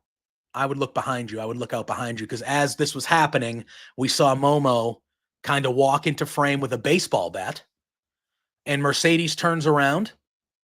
And Momo's there. She swings the bat at her. And Mercedes gets out of the way and scampers off. But she drops the TBS championship. Yeah. And so Momo picks up the title. And she says at Revolution, I'm going to win this title. And her and Billy Starks, I thought it was funny because Billy Starks just kind of like turned to the camera and just did like this big smile, like she was posing for the camera. And they kind of celebrated and posed at the camera there. Athena's coming, man. Athena's coming. Don't worry about it. Billy Starks is just kind of the first, like Athena is on her way for Mercedes. She's on her way. Exactly, Fernando. That face-to-face with Billy Starks and her, that was foreshadowing. Not only will we maybe, which I hope because the match would rule, we get Mercedes versus Billy at some point. However, that is a tease for Athena. Like Athena's coming soon. But I thought this was like she's from Texas, good. I believe, right? Athena. Yes. I wouldn't be shocked if that's the all-in match. I wouldn't be shocked if that's the all-in match. Yeah. Then we had a number one contendership tag team match. It was the Murder Machines, Brian Cage and Lance Archer, going up against the Outrunners, Truth Magnum and Turbo Floyd. They showed before the match. I saw this on SportsCenter. They showed the Outrunners showing up to that college basketball team's practice and giving them a pep talk. Funny. And then that team ended up winning the game. And afterwards, they were all celebrating in the locker room, and they were beating up a trash can. And I saw that on SportsCenter. I was like, look at that. I was like, it's a friggin' Outrunners on SportsCenter. Good stuff. This tag match was pretty good too. And it was basically the Murder Machines beating the crap out of the Outrunners almost the whole time, just destroying them, which when you look at the four fellas, yeah, probably should be happening. But at the end of the match, before the match is over, we hear the Hurt Syndicate's theme song. They make their way out. Lance Archer, who looked like he was about to end the match, Win the match. win the match and end the match, obviously hears and sees them. He gets distracted. Turbo Floyd hits an O'Connor roll, and he gets the 1, 2, 3. And the Outrunners are the number one contenders for the AEW Tag Team Championships. They walk towards the ring. They kind of have a mini face-to-face with the Hurt Syndicate. The Hurt Syndicate, I agree with you, Fernando. The Hurt Syndicate are not taking the Outrunners seriously at all. That's why they did this, because they want to face the Outrunners instead of the Murder Machines, because they think it'll be easier for them. But I think this is a perfect spot for the Outrunners, because the Outrunners are clearly over. They're still over. They are not going to win the Tag Team Championships at all in this match. However, if you're telling me this is the match at Revolution, and we're going to have that typical match where the Hurt Syndicate does not take them seriously, and the Outrunners kind of prove that they should be taken seriously, but they lose, that's a perfect spot for me when it comes to the Outrunners. Because that elevates them, because they are over. They should be elevated. That elevates them even in a loss. It continues the dominance of the Hurt Syndicate, and it feels to me that the company believes that the Murder Machines versus the Hurt Syndicate is a bigger match for kind of a longer build to it, which I'm okay with. Instead of just giving the Murder Machines the match right away, let's give the Outrunners a rub. Let's take care of business, kind of elevate them in a loss a little bit more. Hurt Syndicate's going to win and look good like they always do. And then we can have this big match to main event a Dynamite or main event whatever. That's how I kind of view this. And I think, again, the Hurt Syndicate are doing a really good job of elevating the tag titles to me. They are elevating the tag titles. That is true. And them continuing to win and continuing to run through teams that the crowd likes, like the Outrunners, is only going to continue to elevate it. They'll have a good match against the Outrunners. They'll handle business.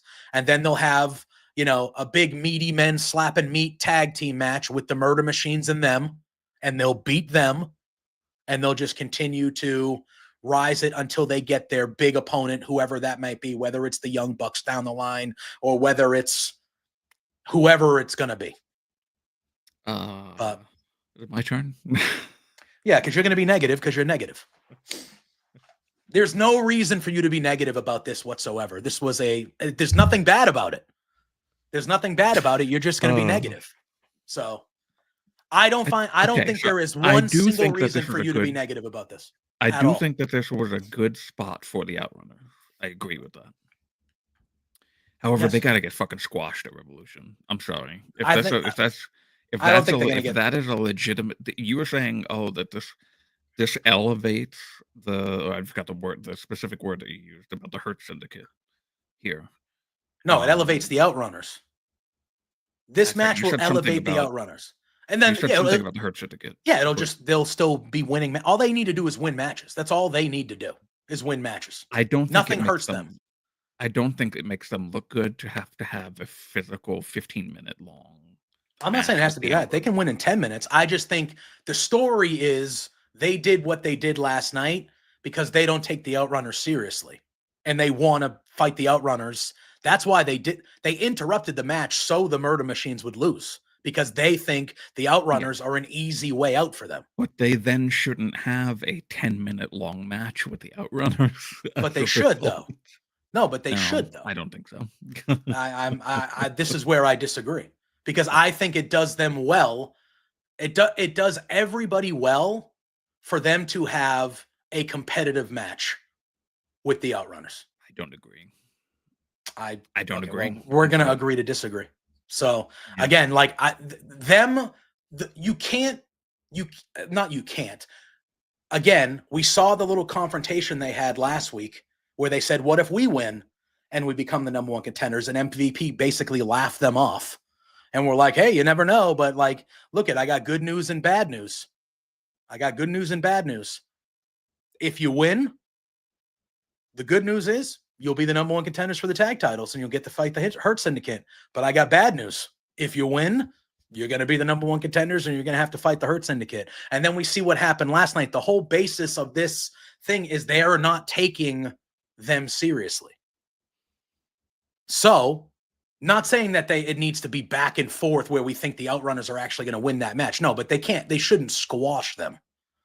Because I think you don't do anyone any favors if they're not taking the Outrunners seriously, and then they just the whole thing should be the Outrunners kind of prove to them a little bit that maybe they should have taken him seriously. Because I could be technically called fickle here, but yes. I'm going to have a rebuttal. I have a rebuttal for this one. Okay. I think on Raw this past week, the Gunther and Akira Tozawa. Tremendous. That was tremendous. Yeah. That was wonderful. Yeah. I do not think that it works the same way with Outrunners and Hurt Syndicate. I think the crowd will disagree with you. Because I think the crowd will be rooting for the Outrunners to win if they get close to winning. Big time. Big time. Well, okay, so okay. If the plan is for the Hurt Syndicate to be tweener / babyface, yes, this needs to be a competitive match. If the plan is for them to be the big monster douchebag heels that they've mostly been the entire time that they've been in the company, this needs to be a squash match. I will give you that. I will give you that. But if the Murder Machines are the team that they're kind of building towards having a big match with after this, the Hurt Syndicate is not going to be heels. Because the Murder Machines are heels. But what gives you the idea that the Murder Machines are going to be anywhere near? Because the Hurt Syndicate cost them that match last night. That was done on purpose. They came out before that match was over when the Murder Machines were 100% going to win that match to distract Lance Archer. So I think what would have been better for everyone involved is that the Murder Machine won. Yeah, I agree. Then went to Revolution and lost. And then the Outrunners are beat them down afterwards. Yeah, I agree. I think the Murder Machines, and again, this has nothing to do, and I agree with Fernando, they're telling a story here. I have this is nothing against the Outrunners, because I like the Outrunners, and they are way over, as Johnny said. They are way over. And it was good to see them on Dynamite, because they don't fight a lot on Dynamite. But to me, they are telling a story building to the Murder Machines verse. Because, listen, last night, the way that match went down, the Hurt Syndicate came out and did that to avoid the Murder Machines. Because they would rather fight the Outrunners because that's easier. It's easier for them to do so. Yeah. But so that's why I don't think there should be a squash match either, because you shouldn't reward shit heel behavior. That's not how this works. The problem that I have with the Outrunners is that they're really just pop machines that are placed out to get a crowd reaction. Like there's really, they're not bad wrestlers. I'm not saying that they're bad wrestlers, but like it's kind of like this. It's a similar thing to like that I see with Mark Briscoe lately. It's just like Mark Briscoe is there to be the babyface that everyone's going to cheer for. He's placed in a story. To me, the Outrunners and losers. That's what the Outrunners do. The Outrunners have organically gotten over with the crowd. Organically, where Mark Briscoe's always been a lovable character, and he has 20 years of history. That's why everybody loves Mark Briscoe, right? The Outrunners are a new act. They've only been with the company like on TV for what, less than a year at this point? Maybe slightly over that. Like they're a new act that has just organically gotten over with the crowd because their shtick is good. Yeah, their shtick is good. I think they are not in that place at the right time. I think that it's a really more... It's like how Private Party won, I think, at the wrong time. I think they're in this place at the wrong time because it really should be more about Hurt Syndicate than the Outrunners. That's how I feel. Look at Hurt Syndicate's going to win the match. Like, I'm not sitting here saying that they're going to lose. Like, they're going to win the match, and at the end of the day, they're going to win the match convincingly. What's going on, Dan? Hey, Our buddy Dan. Dan popping in. They're going to win the match convincingly. But again, I think this whole thing of them doing that to avoid the murder machines, that tells me that we are getting a murder machines versus Hurt Syndicate match after this. That is going to be, that's going to be a bigger deal. But it also tells me that I think you do a big disservice to the Outrunners if they just get squashed. I don't because then I actually don't think it does them a disservice. But it does because they're going to be the Hurts pop machines that they are, and they're still going to go out in the next collision and get cheered like crazy. So it's not. But at some point, what it will do is hurt Syndicate if they don't squash them, because I they disagree. Should, I because the Hurt Syndicate, but again, the Hurt Syndicate is not taking them seriously. They're not taking them seriously. That's not something that you take seriously. Okay, but how do you change that?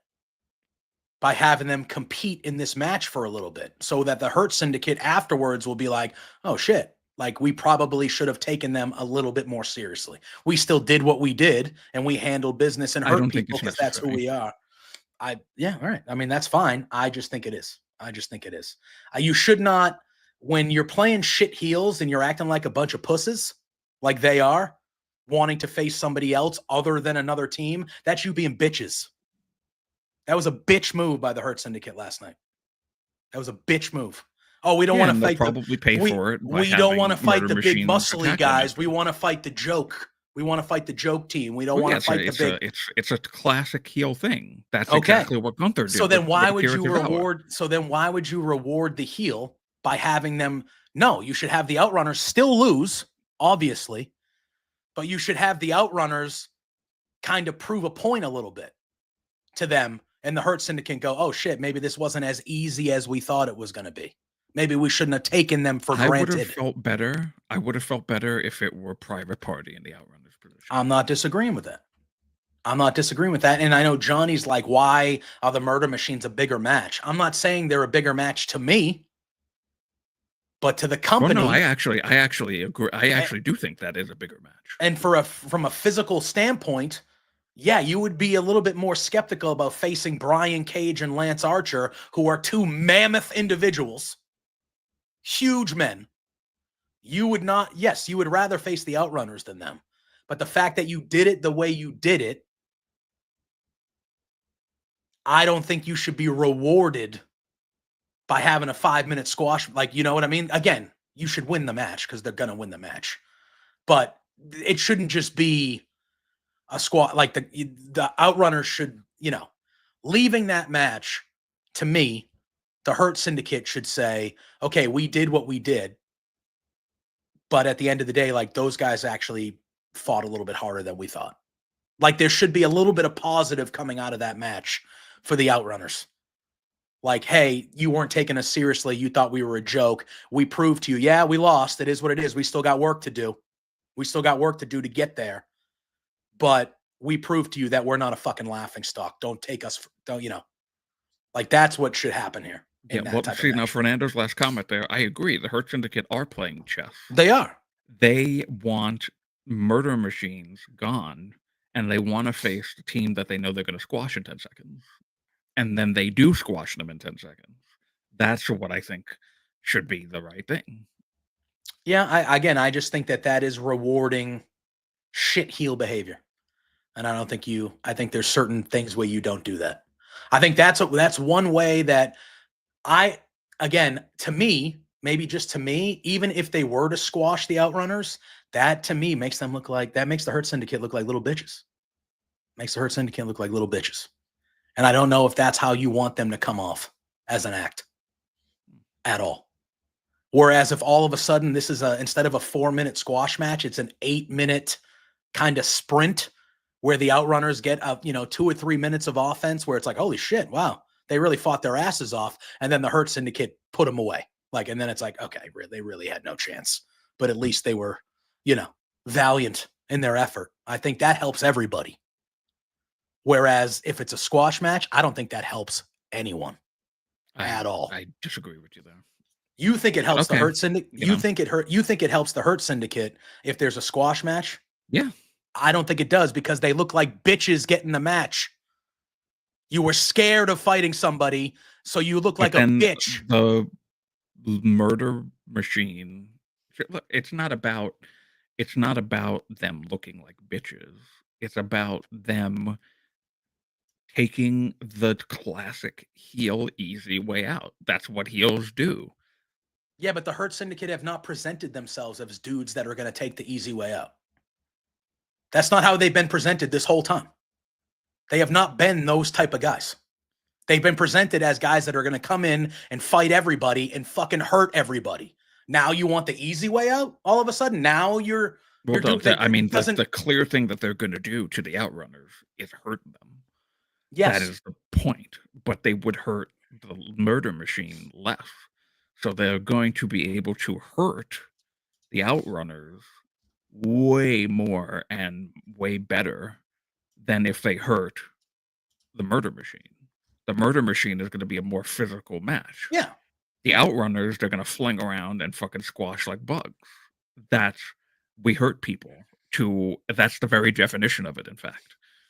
So I think that's why they want the Outrunners, is because they say, okay, we hurt people. Yes. And we are going to have a wonderful, amazing time hurting the Outrunners because the murder machine are gonna hurt us. Yeah, and I don't disagree. Which is why they did that. All I'm saying is it does nobody any favors if they just do what they did, and then that leads to that. That doesn't help anybody. It makes the Hurt Syndicate look like little shit baby heels, which is not their characters. Yes, the Hurt Syndicate want an easier match. We have established this. I agree. But I don't think that they should then be given the easy match. I think there should be a little bit of struggle in that match. So the Outrunners what type of struggle are we talking about? You give me one close finish where the Outrunners look like they could pull off an upset. Just one. And the crowd's behind them. They get that ready for that beginning surge like a Tozawa did to Gunther. Yeah. Yes. That's the exact type of match this should be. Is Gunther, the Hurt Syndicate, not taking this team seriously? And then at first the Outrunners are like, oh shit. And it's like, wow, all right. And then the Hurt Syndicate take care of business and still hurt them. I just think there's a way to do it where the Hurt Syndicate look the way that we expect them to look, but it also makes the Outrunners look like, it's got to be that. I don't really care about the Outrunners, so I'm not like. I mean, well, that's your first problem. Cheering. I just don't think you like tag team wrestling. So that's just my vibe. That is not true. You hate one of the best tag teams in WWE. You hate Pretty Deadly. You hate the Outrunners. You just don't. Call them one of the best tag teams when there's literally 4 tag teams above them on that brand alone. Well, that's how they're being booked. That's how they're being booked, Drew. That's how they're being booked. Doesn't mean who they are. It's how they're being booked. They're not even being booked as the best tag team. Exactly. That's what I'm saying. That's how they're being booked, that they're not the best tag team. It doesn't mean that they aren't. It's just how they're being booked. Should have won the tag titles last week. They should have won the tag titles last week. Anyway, I just don't. I'm surprised you're so pro Jey Uso because you seem to not like shticky things. The way you were talking about the Outrunners is how half the internet's talking about Jey Uso. Oh, they just come out and they're just over because it's the shtick. They're not that good. You sounded like somebody who's anti-Jey Uso. I'm surprised you're so positive when it comes to that, since you don't like that type of stuff. Apparently. I never said I don't like that type of stuff. When have I ever said that? You just used it as a detriment for the Outrunners.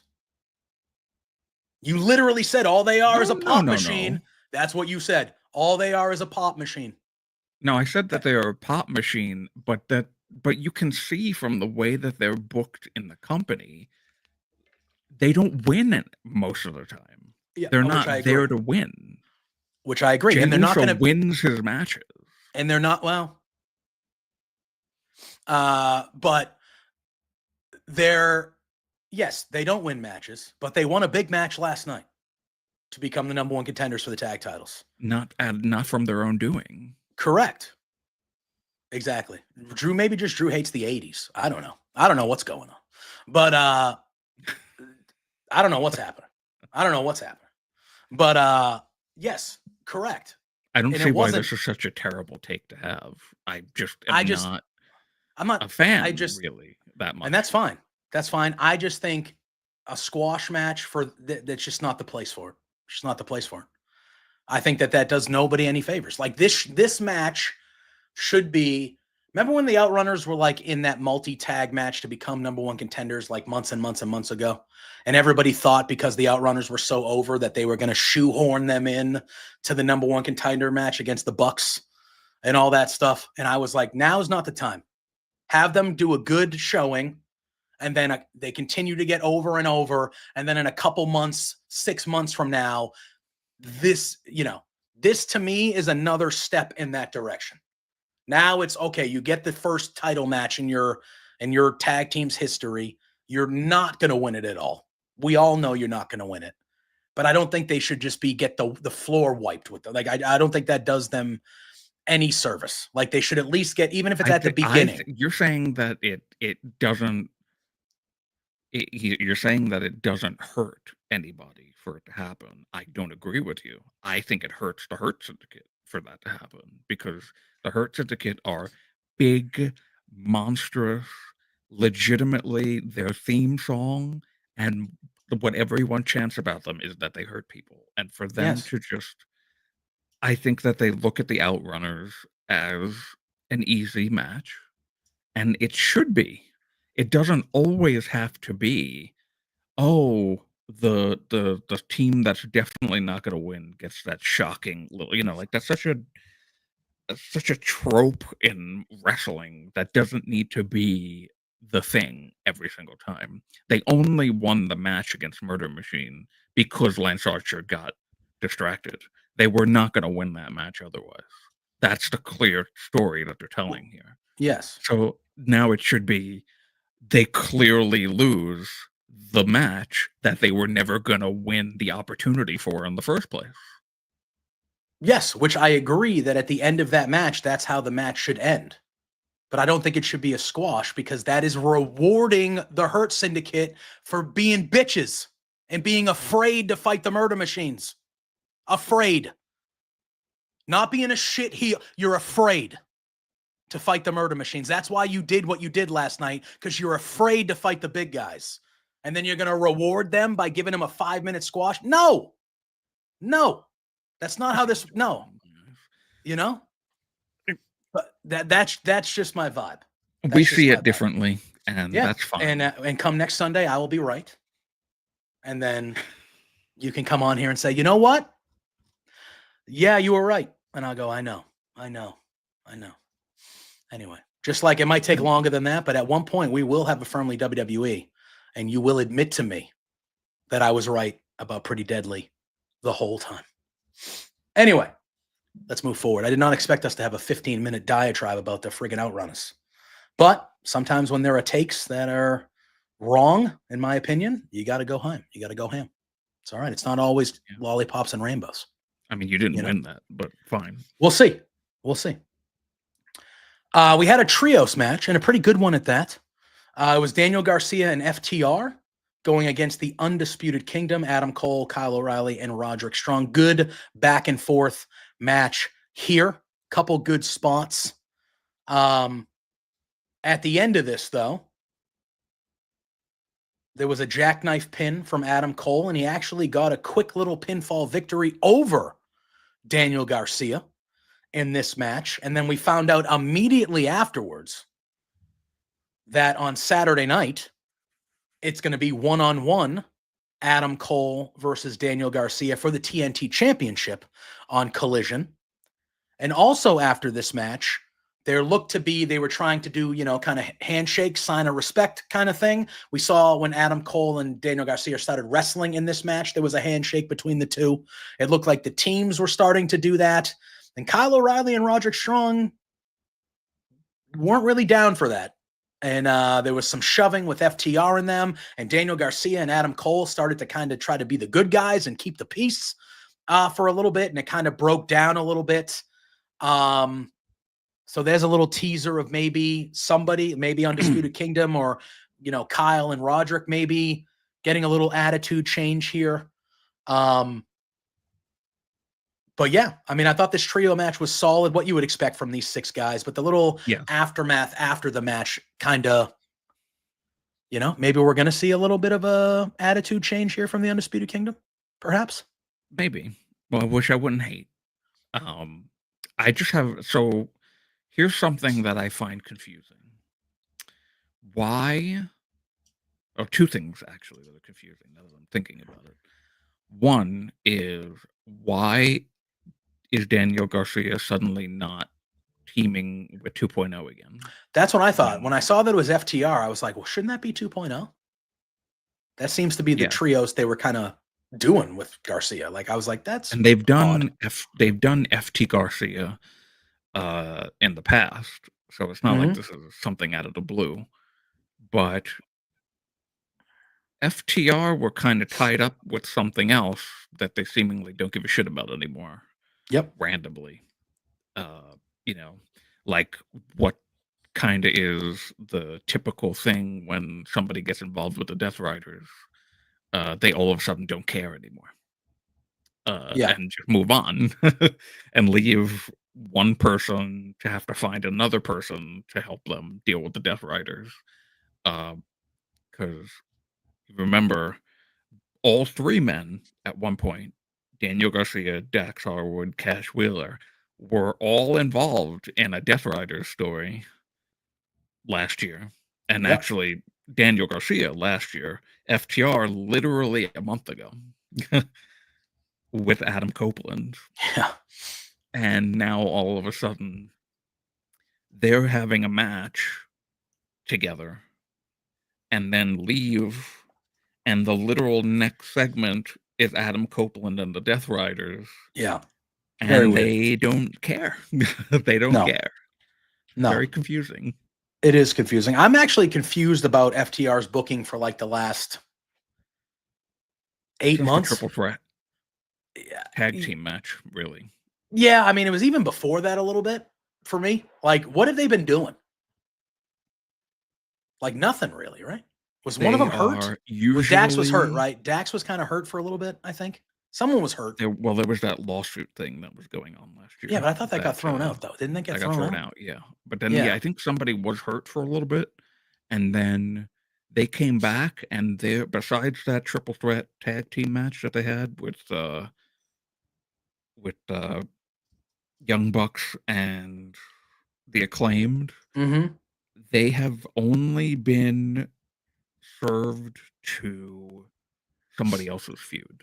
Like, it's always like, oh, they need a they're like, oh, we're the guys that you go to if you're in a feud with another trio and you're only 2 people, or you're only 1 person. So like, it's got to be okay, us and FTR versus the other 3. It's like, that's what it's been with them, really, until they got involved with the Death Riders, and then it's was like, oh, okay, so they're more. It looks like they were helping out Orange Cassidy at first. Then Adam Copeland came back, and they helped Adam Copeland, and now they do not care. Like a typical Death Rider story. All of a sudden, you just don't give a shit anymore, and you move on to something else. Yeah, it's very bizarre. They've done it with Daniel Garcia. They've done it with Orange Cassidy. They've done it with Private Party. They've done it now with FTR. So it's like, okay, they did it with Top Flight. They did it with Dark Order. Everyone that was the original part of taking down the Death Riders from the start after Wrestle Dynasty doesn't give a shit about the Death Riders anymore. No. It's very weird. I don't know. That's just bizarre, dude. And then the last thing we have to talk about is the main event. And boy, oh boy, damn, what a match these two had. What a match that these two guys had. It was for the AEW. So this whole thing was weird This is because another thing that's weird. they had Kenny Omega go one-on-one with, who did he fight? Who did he fight? That was the match.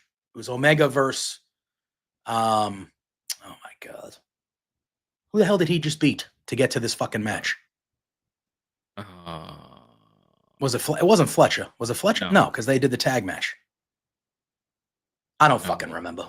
But anyway, Kenny. So they.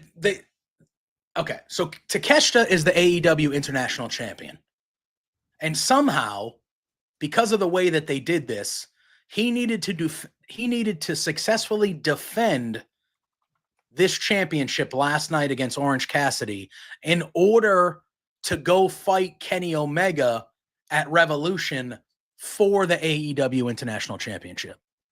So Kenny Omega had already punched his ticket to the AEW He did not need to defeat anybody. No, I thought he beat somebody. Nope. The only matches that he has, I'm looking at Cage Match right now. Very, very good little site for references. He defeated Brian Cage at Maximum Carnage, which was in January.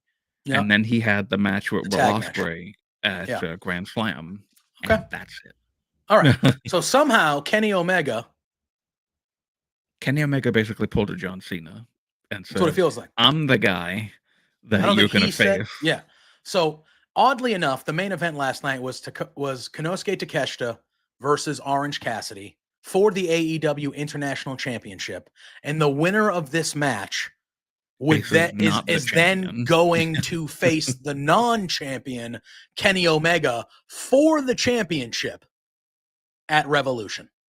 So it almost felt like the match last night should have been Kenny versus Orange Cassidy. And the winner of that match went to face Takeshita, who's the champion. At Revolution. But whatever. Regardless, this main event was awesome. This was a great main event. First time these guys ever fought. And I would like to see it again because holy crap, this match was great. Let me tell you, this match had spots galore, but that one spot where Takeshita turned the Stun Dog Millionaire into the Blue Thunder, but holy shit, God. Man. Holy shit. Unbelievable. But this was back and forth.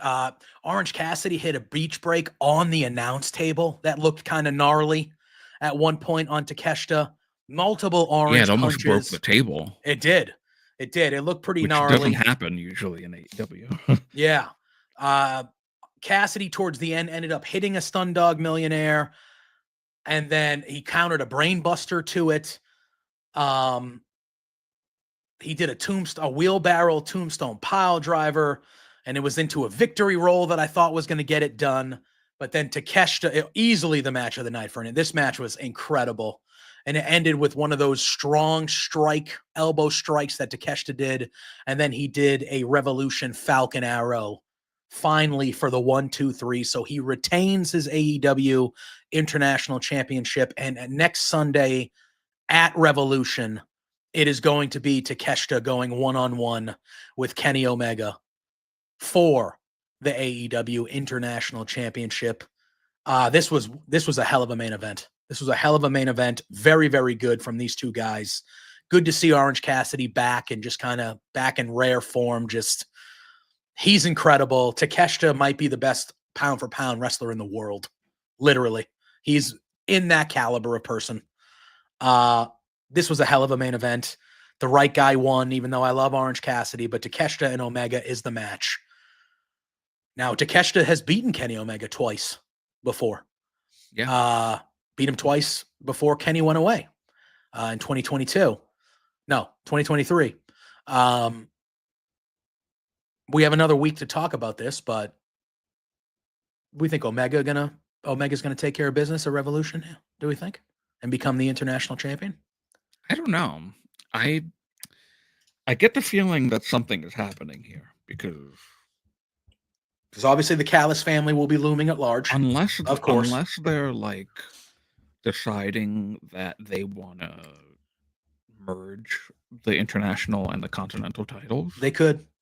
then I could see him winning. But I feel like there's more going on with. There's going to be a Okada and Kenny match. Yeah, I mean they all in. I think all in Texas. That's the match. That's what they've kind of alluded to. So maybe they do a title unification there. I think it would make sense. Because I feel like those two belts. I know the Continental is involved with the Continental Classic, but to me, I don't think you need two separate. They're basically the same title when you think about it. Yeah. International, Continent, it's the same shit. So it would make sense to literally me. The Intercontinental Championship split in half as two Correct. separate belts. Correct. So, I mean, I feel like that becoming one title is probably the way to go because AEW kind of already has too many belts as is. So if you combine two into one, that is the way to go. I also have, as much as I like the Continental Championship itself, it doesn't really, and I think I've said this before, it doesn't really make sense to me to have it's like the Owen tournament. When the Owen tournament winner wins, they don't then go around and randomly defend that title the same way that other titles get defended. Correct. So why does the Continental Championship? Like you know what? Actually, I did say this. I remember I said this at the time. Why does anyone want to be in a tournament for the championship if you can just challenge for the championship after the tournament? Yeah, it's a good way to put it. So yeah, I remember saying this at the time because I was like, the tournament wasn't hitting for me last year until it got like towards the end, and it's like that was my main criticism of it.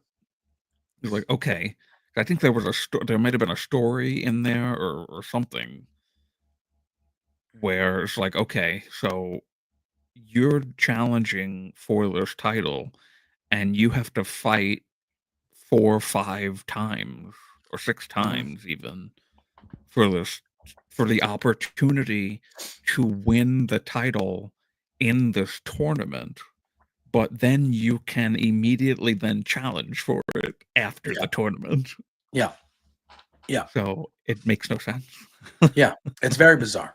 I don't know.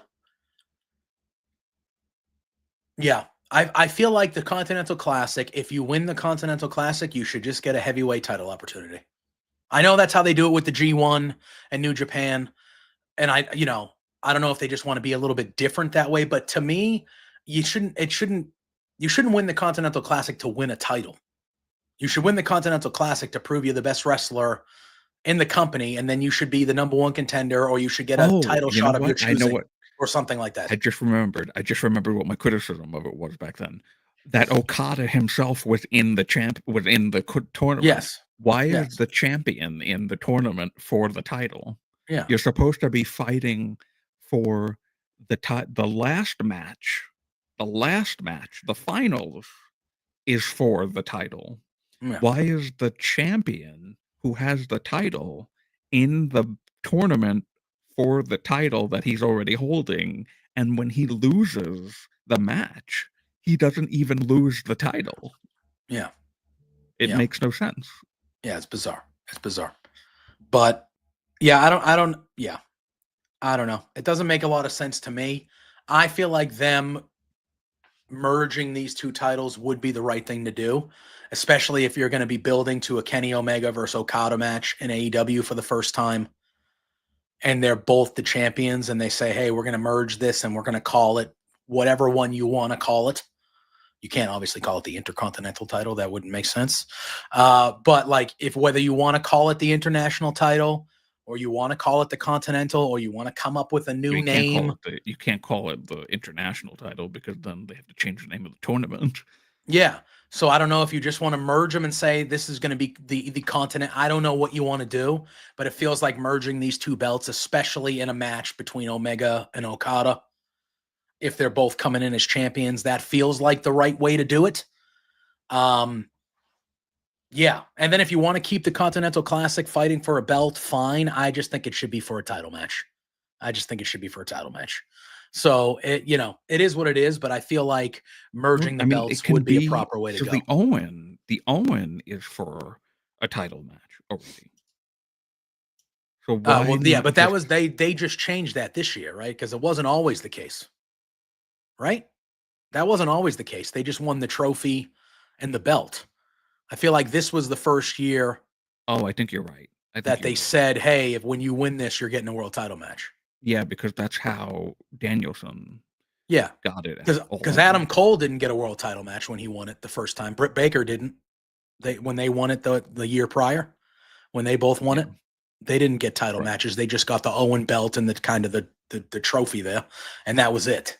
So I feel like they did that this year to kind of make it bigger, I think. And that's how Danielson ended up getting the thing to begin with at All In. That. That's right. So I forgot about that. I think I don't know. Changed it. Yeah. So now we can just have the Continental Champion can just be a tournament to crown. Like, I'm gonna say it this way, but it's not really a great comparison. But the Saudi bullshit crown jewel thing is not a title that can just be defended whenever. It's at this time. Whoever is the champion of both brands fights for it and gets the belt in that moment, and that's it. And then the next year, the two that can be what the Continental Championship is. The champion does not fight. Or you know what? You say Here's even better. You say, all right, Continental Tournament is starting. The championship is relinquished. Now the former champion is fighting in the tournament to become the champion again. If you want to do it that way. Or just have the Continental Champion from the year prior not be in the tournament. Again, if the same guy is the champion. You know what I mean? Like, obviously, when we get to the Continental Classic next fall, if Okada is not the Continental Champion, then Okada should be in the tournament. He won it last year. He should be in the tournament. But if Okada is still the champion and he won it last year, won the Classic, he doesn't need to be in the tournament. They should be fighting to go face him for that belt. Right. So either you do it one of two ways. You either have him relinquish the title and be in the tournament to go to the finals to win it again, or the finals are two people fighting to get the opportunity to face the current Continental Champion. Yeah, like, again, and also, like, if you're Okada, who's a heel, why would you be like, you know what? Yeah, let me get rid of this championship so I can just go through this grueling thing to win it again. You know what I mean? Like, it would be like, you would be like, no, I'm the champion, so they can all but I would say that wouldn't be. I wouldn't say that that's the champion saying it. I'm saying that becomes the rule. The rules. That becomes the rule. Yeah, they changed the rule and they say, okay, the tournament is now the title is now vacated. You're in the tournament to fight to become the champion again. Yeah, I don't know. We'll have to see, but it feels like the stars are aligning for Omega and Okada, and it feels like the stars are aligning that they both might be champions by the time we get to that match. So we'll have to see what they do. Maybe they have a ladder match. Maybe they have some sort of special match and they merge them. I don't know. But all in all, I thought it was a pretty solid episode of Dynamite. Again, they continue to have some strong television shows. And then like I said, they're going against the Chamber PLE on Saturday, but we are getting Adam Cole versus Daniel Garcia for the TNT Championship. We are getting FTR versus Kyle O'Reilly and Roderick Strong, which should be good. Kenny Omega is going to be there. We're going to hear from him. Ophelia mentioned it earlier, but we're getting Powerhouse Hobbs and Bandito against Big Bill and Brian Keith. That should be fun. That's going to be a lot of fun. I assume Now, we're I going to want to get ask some. you a question. Yeah. You mentioned this already. The first match that you mentioned, the TNT Championship match. What do we think happens there? I think Adam Cole wins. I think Adam Cole wins. Shitty for Daniel Garcia. I mean, they've been doing shitty by Daniel Garcia like since he's won the thing, very much like Private Party. Yeah. What important thing has Daniel Garcia done involving the TNT title since he's won it? I don't even remember. Has he defended it? Yes. Obviously he has, twice. but I don't remember either of them. Shibata and Mark Briscoe. Okay, great. Two people who always lose their matches as well. Yes. You know what I mean? Like, they haven't given Daniel Garcia anything with some real juice or sizable since he's won the belt. Since he's won the belt. Just like they did with Private Party. Just like they're kind of doing with Okada. Because what the hell has Okada really done? Like, he's had good matches. Clearly, he's Okada. But, like, what's a good story that Okada's had since he's become Continental Champion? It's just, it doesn't make sense. So, I personally think Adam Cole is going to win that belt on Saturday. And I think that is a disservice to Daniel Garcia. Not that Adam Cole doesn't deserve that, because Adam Cole is great. We like Adam Cole. But at the same time, it feels like a disservice. Yeah, it feels like they felt the same way about Daniel Garcia and Private Party. They were like, Private Party, you've been here for 5 years. You've earned this. We're going to give you this belt. Daniel Garcia, we want you to re-sign because we want you to stay here. We're gonna give you titles. Re-sign. And it worked and he re-signed, and then they gave him the belt, and then they said, okay, you can go back to doing what you were doing before, which is a whole lot of fucking nothing. Yeah, it kind of feels that way, doesn't it? Yes. They signed him just so he wouldn't go to the other place. Not because they wanted to keep him, but just so he wouldn't go to the other place. That's the vibe I'm getting with Daniel Garcia, because they don't want to put on NXT and see Ethan Page, Ricky Starks, and Daniel Garcia being in main events over there. Like they should be over here. It's a joke. But anyway, not my company. Not my company. And AEW is doing a lot of good right now. They're on a good run. I very much have enjoyed the last couple months of the TV shows, but that type of stuff still pisses me off. Because Daniel Garcia was a guy, and he is a guy who's like 25, 26, should be the future of your company. One of those guys, incredible in the ring. The crowd is behind him. He re-signs with you because you didn't want him to leave. So you gave him a big contract. You probably promised him championship stuff, which we saw happen right after he re-signed. Then he wins the championship and you have zero for him. So did you want to re-sign him because you actually wanted him to be part of your company? Or did you want to re-sign him just so he wouldn't go to NXT? Because I feel like you just didn't want him to go to NXT. Because if he would have gone to NXT, you'd have 3 guys that you fucked and fumbled the bags with over there. Because Daniel Garcia would have shown up on NXT and mattered way more than he currently matters. Right now. Immediately. Just like Ricky Starks, just like Ethan Page. It would have been the same thing. Penta. All these guys. So, again, they signed him to a long-term deal. There's plenty of time. He just re-signed at the end of last year. We're not even in one full calendar year of his re-signed contract. But they gave him that TNT title, and they clearly had not shit plans for him afterwards, because he's done absolutely nothing since he's won that title. Yeah. And that is part of the problem. That is part of the problem. It shouldn't feel that way, but unfortunately it does. And, yeah. And I was, I remember when last year's what was it? All In or All Out? I think it was All In when he fought Daniel Garcia, when MJF fought Daniel Garcia. Was that All In last year? No, I want to say it was all. Did Daniel Garcia return and beat the crap out of him at All In? Or was that earlier in the year? Because remember, Daniel Garcia returned at a pay-per-view and beat the shit out of him. Right. And then that led to a match that MJF won. No, wait. And did MJF, they fought and MJF beat him, but then Daniel Garcia beat the crap out of him after? Is that what happened? Okay, so yeah, so what happened was earlier, it was one of the matches, it was before, yes, okay, I remember now. Before All In, this is when he feuded with wasn't MJF. re-signed yet, right? He still When he wasn't re-signed at this right. point. And the speculation was that they did the big beatdown angle because he wasn't re-signing, and they took him off of TV. And I was until they sad knew about whether it. he was coming back or not. Right. So then he came back after the All-In match with Ospreay, MJF and Ospreay, when Ospreay won back the title. Yeah. And then he beat the crap out of MJF because MJF was going to film a movie.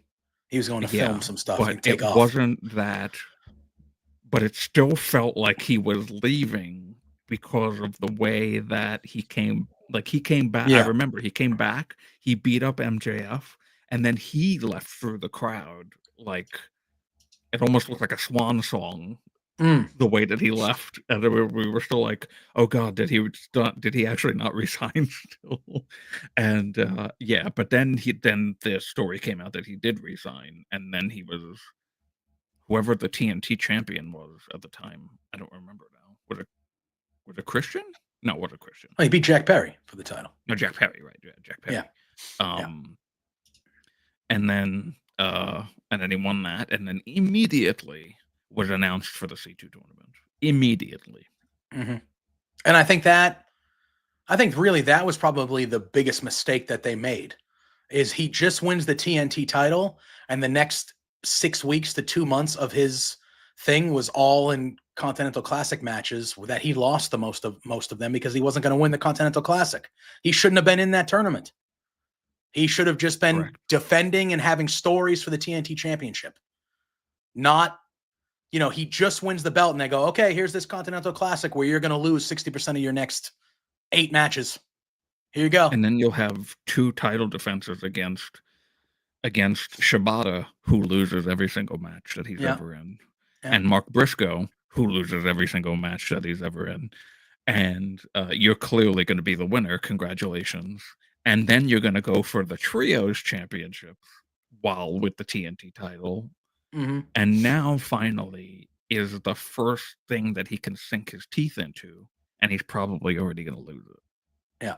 Which is crazy. That is crazy. Yeah. But I don't know. We'll see. We'll see when we get there. But that's going to do it for us. Ran a little bit over today, but we had a lot to discuss. Today.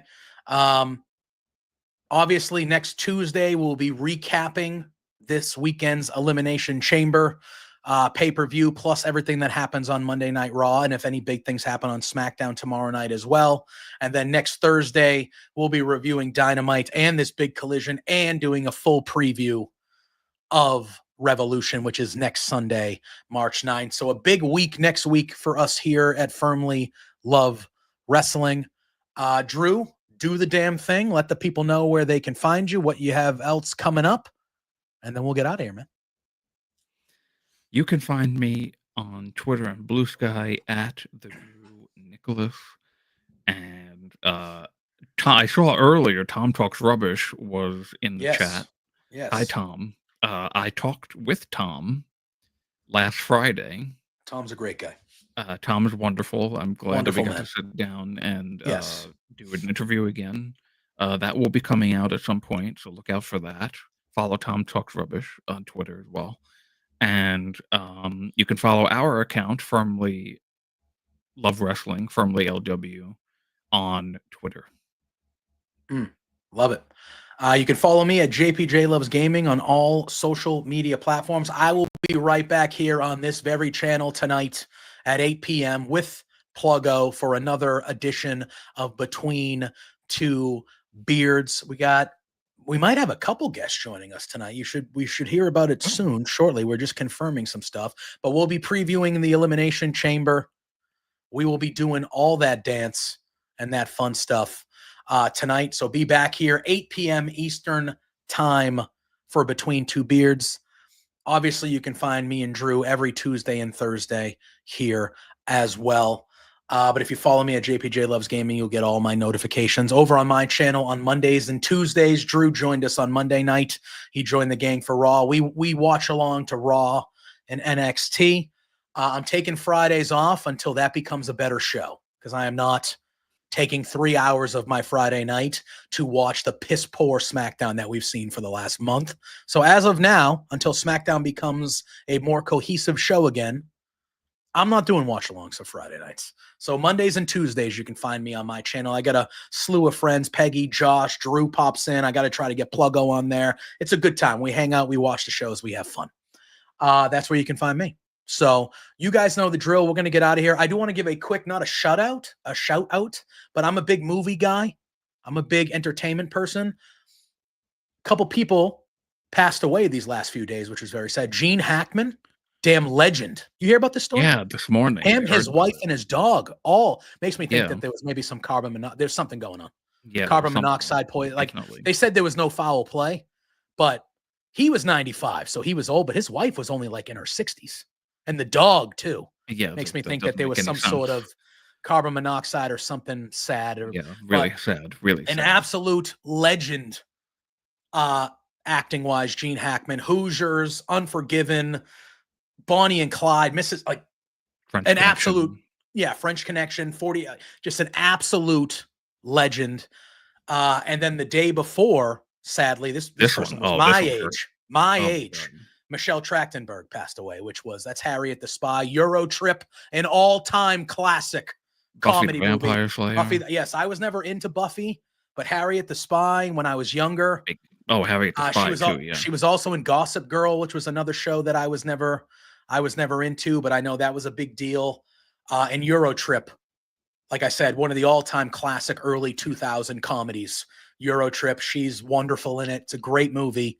So we've lost Scotty Doesn't Know song. Yeah, Scotty Doesn't Know. Very good, funny, classic movie. Just truly heartbreaking. 39 years old. That's too young. That is way, way too young. So I wanted to give a little bit of that because I'm a big movie person, and that's two big losses there. So I wanted to mention them real quick.